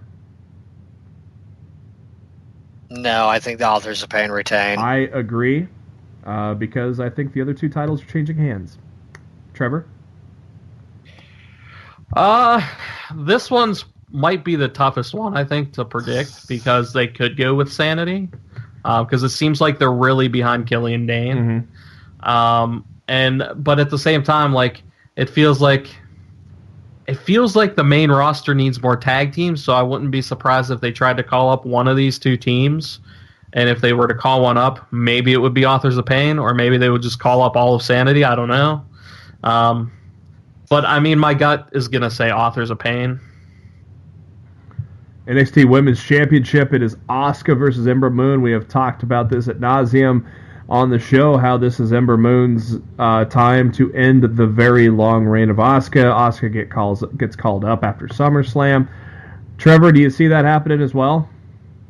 Well, one day before a solar eclipse, I feel like the Ember Moon will rise. Is it 2? Isn't it on Monday? Yeah, or that would be 2. Okay. Either way, you know what I'm saying. I just didn't want to miss the eclipse. I was like, wait a minute. Ember Moon will win in what will be a total eclipse of my heart. Matt, we've been. Oh my God! Wow. Dummy, yeah.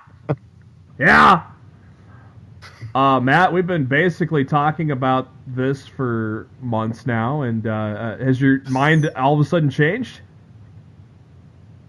No, I've been saying Ember Moon this entire time, and I'm not changing it now. NXT Championship, your main event, and probably right before that match, they'll show Adam Cole, baby, at ringside. Bobby Roode, Drew McIntyre for the title. Trevor, how do you see the main event go down? I think McIntyre's winning it. It just seems like, I mean, Bobby's had it for a while. I think it would be more interesting if they have McIntyre win it, especially with the strong. Even if they just like make the rematch, like JB said, into a 3-way. I could see that being more interesting, as almost like a way of Bobby trying to, because I could see Bobby trying to steal Roddy's title shot and saying like, "Hey, I should get it first because I deserve my rematch." And then Roddy saying that he deserved it because Bobby was an asshole, and then that's when it does become a 3-way. So I think I like that scenario. But yeah, I think McIntyre's winning. A glorious asshole at that. Bobby Roode is at 200 days plus as the champion, fourth longest reign in NXT history, by the way. Matt, how do you see the title match going down? I've been saying for months McIntyre was going to win. I just have a slight doubt after what happened tonight about that. But for now, I'll stick with what I've been saying, and I'll also go with McIntyre. I'm going to stick with what I've been saying, as I've always thought this is going to be a triple threat, and Roddy Strong is going to leave Brooklyn your champion if he's added to the match. See, that's what I thought too. I thought if they were going to make it a triple threat, I thought Strong was leaving with the title. But now I just feel like we can't predict or guarantee on that at that point, Nope. and that's why I just have to go with McIntyre right now. If he's added, if he's added, Strong wins. If he's not added, McIntyre wins, and so that's what I'm going to go with that. We're going to be at you on Monday for our SummerSlam and Takeover review show. We're bringing back. That's going to be a quick show. We're bringing back. Yeah, we're going to be exhausted by then. Exactly. I'm going to be tired as shit after that damn show's over. We are bringing back our 5 count though, so our 5 count for SummerSlam will be 5 current WWE superstars who haven't been world champion but should be by now. So that'll be our 5 count for the big SummerSlam post show. SummerSlam, Summerfest, 12 matches are on the card. I don't think we need to even go through the pre-show ones. We've already talked about that. Akira Tozawa, Neville, and New Day Usos. We all expect retains on the pre-show, correct? Titles stay with who they come in with. And unless Trevor has a different opinion. Nope. Yeah. Raw Tag Team Championships, Cesaro and Sheamus against Dean Ambrose and Seth Rollins. I think with as much teasing and back and forth before they finally got these two together, I think Rollins and Ambrose win, Matt. I think they do. Unless one of them are turning heel and the other on Sunday. Which would be Ambrose. They have to win the tag Obviously, titles. Ambrose. It's an either heel turn on the other or they're winning the titles. So yeah, Ambrose turning heel as revenge on what? Or either or. I don't know. I don't know. There's been rumors of them wanting to turn Rollins back again, but I think that would be a mistake at this point. I think that'd be a mistake too. Yeah, he's been he's been good in the babyface role, though creatively he's probably better as a heel, but. Yeah, he's a lot better in the babyface role. Trevor, how do you thoughts on the Raw tag titles? I think it's going to be the Shield. Sierra, in all honesty, Hotel, Indigo. Are they going to reunite? Are they going to reunite by the end of the year? I don't know, man. I was thinking about that, but I really don't know where the fuck they're going with Roman. So hopefully it's not Brock Lesnar at WrestleMania. Wouldn't be surprised to see that, but it's been the rumor.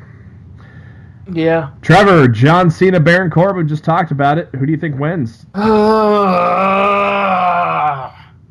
John Cena. I don't want it to be. I hope I'm wrong on that one. This one specifically, but I really think it's going to be Cena. I think it's going to be Baron Corbin for the simple fact that they are high on Baron Corbin. I don't think they're going to make this his worst week ever. That would just be shitty.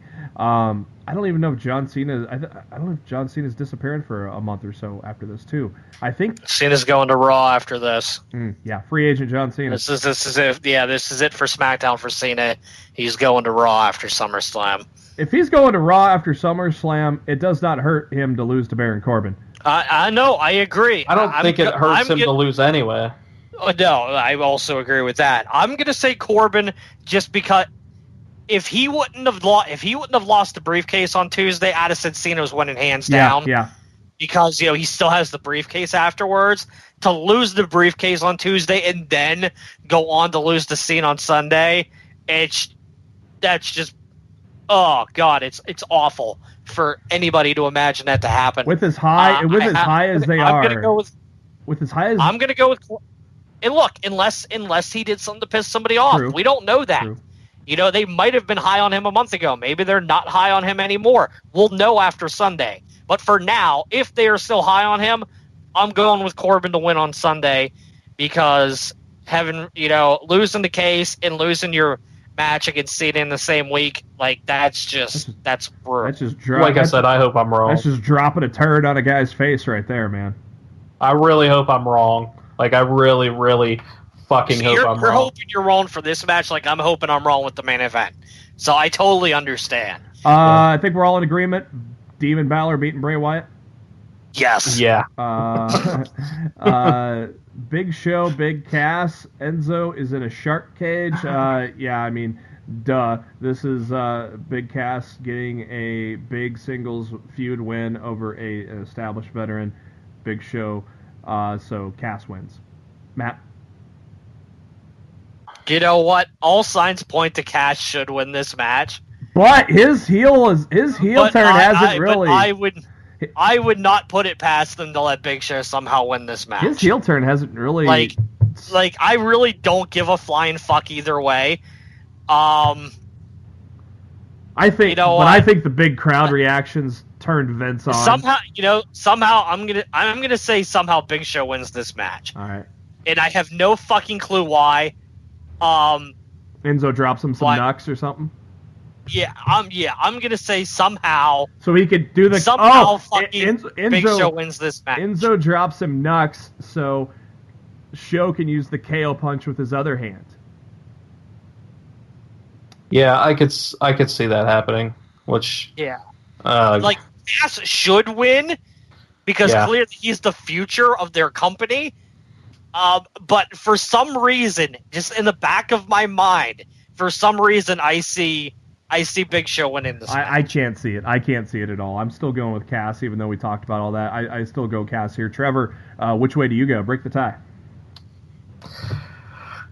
Well, earlier you said you don't think this is like a SummerSlam worthy match, but based on crowd reaction and the fact that it's a 7-foot tall monster against a 7-foot tall monster, this is exactly the fucking kind of match that Vince wants on fucking SummerSlam. That's right, pal. Well, Vince is going to be oiled. This guy gets it. So Vince is oiling himself up for this match. I mean, come on. I completely understand why this is on SummerSlam. Yeah, I know. I was really fucking surprised that the reaction that Big Cass got on Raw. The Vicky Guerrero treatment? Yeah. Yes. Yeah. What was that? And Matt? I almost wonder if it's because he's from New York and they were in Boston. Probably. I didn't even think about that. Yeah, I almost wonder if that's it. Think about that. That's a good point. But that could be to Cass's benefit because if people you kind of see it if other crowds react in a way, then the crowds in the upcoming weeks will also react in that same way. So they're going to go with that he can't get a word out. He's going to do that on purpose now the next few weeks on Raw. Which will give Vince a boner even bigger than he already has for Big Cass. So yeah, so I mean, I think Big Cass should win, and I'm going to say Big Cass. I definitely think he should win, but something just tells me that he's not going to. Yeah, I kind of have that feeling too. I have no idea why. I have that feeling too because they like to do that shit sometimes, but I'm gonna go with Big Cass on this one. Maybe gonna be wrong. I don't know. For a match that Matt's not gonna see, we sure talked about it a lot here. Yeah, I have no desire to watch this match. As soon as this feud started, I had a feeling he was going to defeat Randy Orton, and now that the RKO happened, I really feel a lot better that I think Rusev's going to beat Randy Orton. I think it was Randy Orton wasn't going to really get hurt onto this. I mean, he's a 13-time world champion, so he's tough. Yes, and so losing to Jinder 3 matches and then Rusev again. Fuck, that just might make him go crazy and turn heel. You never know. I go Rusev here. Trevor?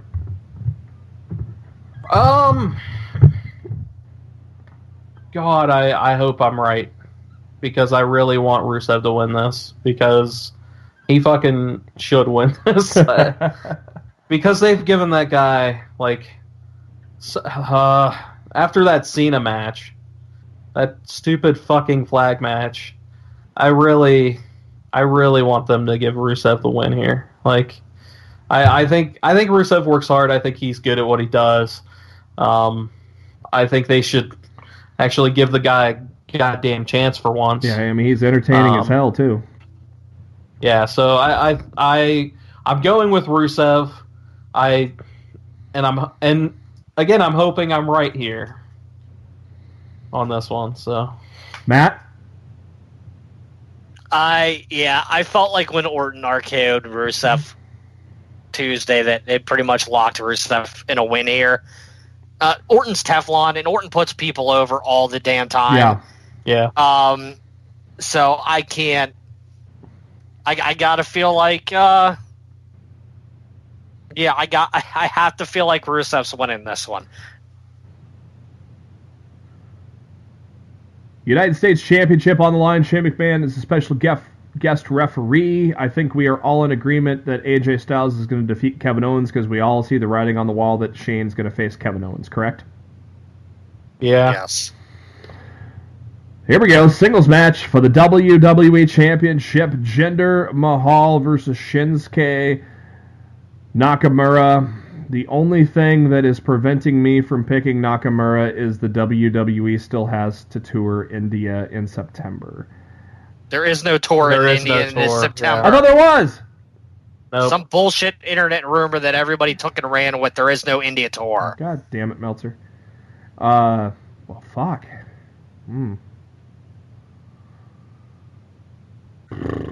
All right. I'm gonna go Nakamura. I'm gonna go Nakamura. I think Vince sees what the crowd loves in him, and he's a legend. I figured it was going to be Nakamura winning and the reign lasting 60 seconds and Corbin cashing, but well, now that there's no tour of India, shit. I mean, Mahal's been a good champion. I will say that. But I think they're going to put it on Nakamura. Matt? I was a lot more confident in my Nakamura pick before the briefcase was not in play anymore. I'm gonna stick with Nakamura for now. I don't think Cena puts him over for no reason. Good point. When Cena normally puts somebody over, he puts them over for a reason. And it's normally not, I'm going to put you over so you can lose your title match. Yeah. So and, I'm going to say Nakamura wins the title. And Kevin Owens is how many? Is he won 2 world championships now? It honestly, it will be good. There's a lot of good heels on SmackDown for Nakamura to work with. You're going to have Corbin. You're going to have Rusev. You're going to have Kevin Owens. After he gets done with Shane, he's going to be able to be involved in the main event picture. There's a bunch of good heel opponents that they could instantly have lined up for Nakamura after this. Clearly, he'll have a rematch with Jinder. But I mean, I literally just gave like Nakamura's opponents for the rest of the year that they could run with on their pay-per-view shows if he wins the title. He didn't say it makes sense to go with him. He didn't say Dolph Ziggler. Why would I? Yeah. Who? When's the last time he's been on TV? July 4th. They don't even fly him into television. July 4th. Last time he's been on TV. Rumor is he's being repackaged. Yeah, no. Yeah. WWE Championship. Trevor, what do you got?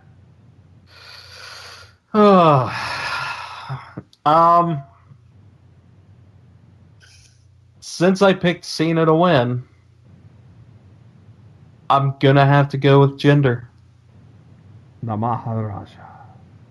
But why does that matter when Cena's leaving SmackDown? Is that a fact that he's leaving SmackDown? Yeah. Well, I touring think with the Raw brand after SummerSlam. Because I think if Corbin wins, it makes more sense for Nakamura to win because then there's a built-in feud there, and that's how WWE likes to do shit.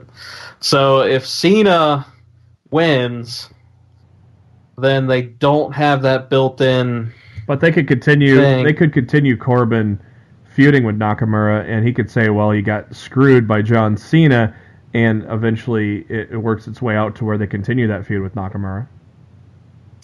Yeah, I mean, that's true. I'm still going to go with gender Okay. because I'm going to be the contrarian here. I want Nakamura to win, obviously, but Raw Women's Championship, Bliss and Banks. Does the boss get it done in Brooklyn, Matt? Yes. Seriously? This is tough because I'm going to say Alexa Bliss just because this wasn't the original plan. And I still think it was. I still think the injuries will work. Oh, do you now? Yeah, I do. I don't think she's really hurt.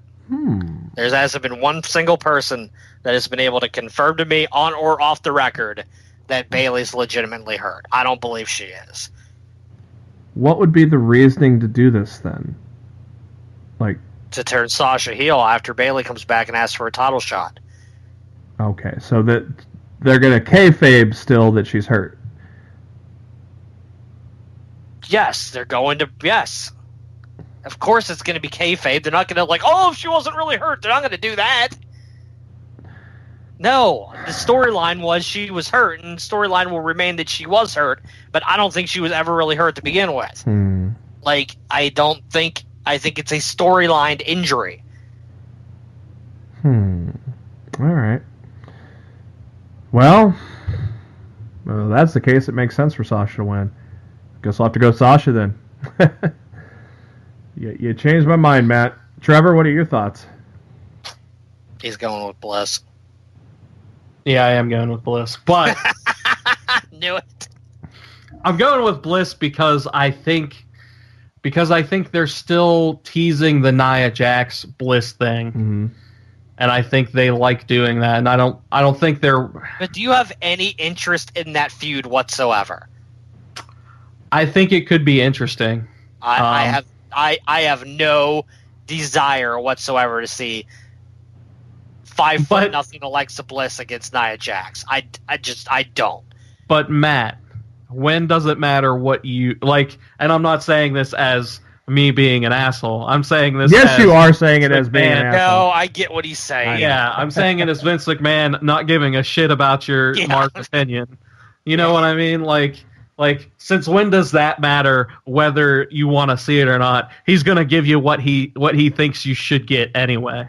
So, well, Vince isn't good at booking women to begin with, so why should I expect this Sunday to be any different? That's exactly why. However, you do make a valid point where the injury hasn't been actually corroborated, and even in the interview that Bayley did on a certain website that I listened to over the weekend, she seemed very wishy-washy on how long she's going to be out.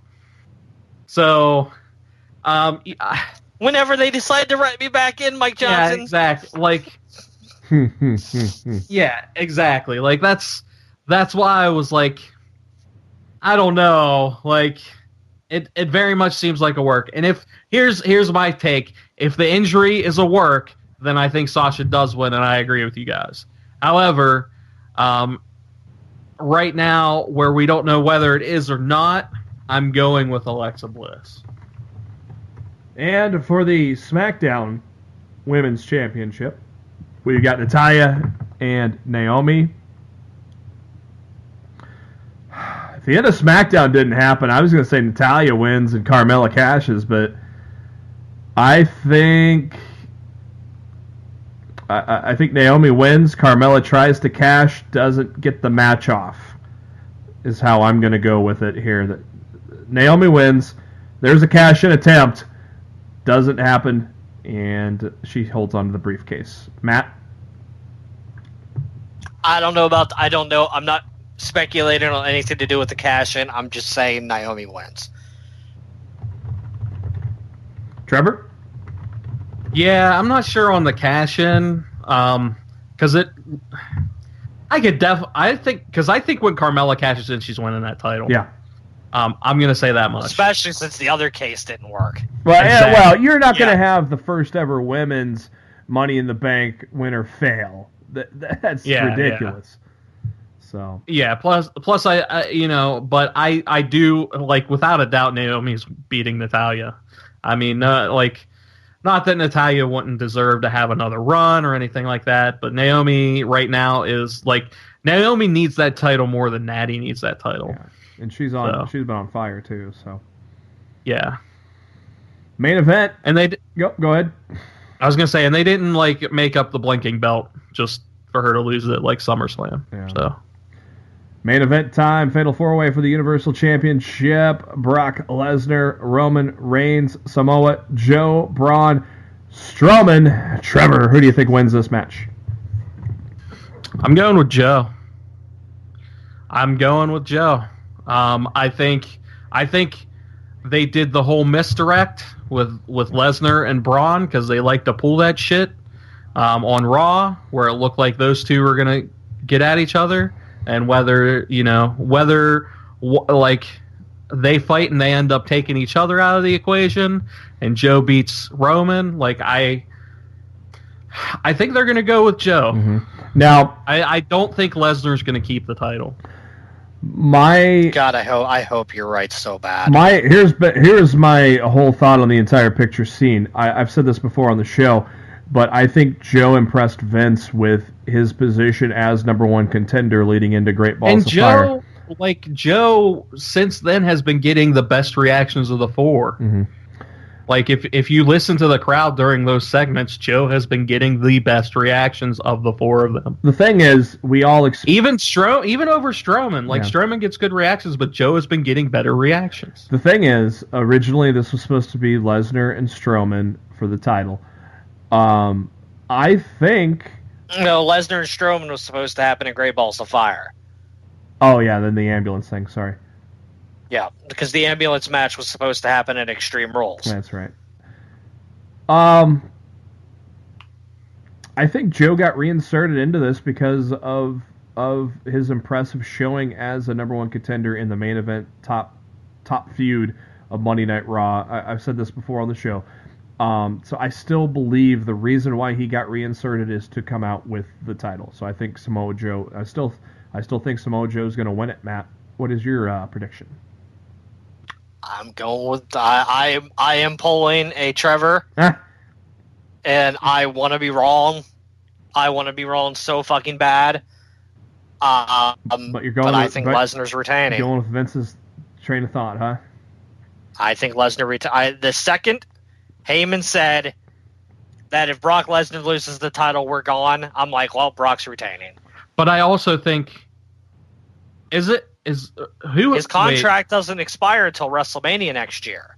Yeah, but but at the same time, if you're right, if he does do the UFC thing in there and he fights John Jones December 30th, I think they'll do it then as a way to almost bolster Brock coming back at the Rumble into WrestleMania. Has it been 2 years Which already? I would be totally okay with. Has it been? Yes. Me too. Has it been 2 years already for his ban? No, it was a year. Oh, I thought it was 2. And he served like half of it, and he re-entered the testing like a month ago, so he would be clear by the December 30th pay-per-view. I thought those were false rumors that he re-entered the testing. No, UFC claimed he never entered the testing, but the testing people offered no comment whatsoever. Oh. And somebody recently confirmed that he re-entered it. I can't remember who confirmed it, but somebody high up on the echelon confirmed that Lesnar re-entered that testing pool. I think it might have been ESPN or something. But yeah, he's... I want to be wrong. I want Lesnar to lose on Sunday. I want Lesnar to be the one to take the pinfall. Mm-hmm. I would love for Lesnar to take it, but I don't think he's going to. I think he should. I agree. You don't have many dates with him left, and for fuck's sake, let's get some goodwill out of him before he's gone. I agree. I think Lesnar should have lost the belt to Joe last month, but I don't think he's going to take the fall though. I think it's going to be a way for him to be like, well, I didn't deserve to lose the title, so fuck you guys, I'm going. Screw you guys, I'm going home.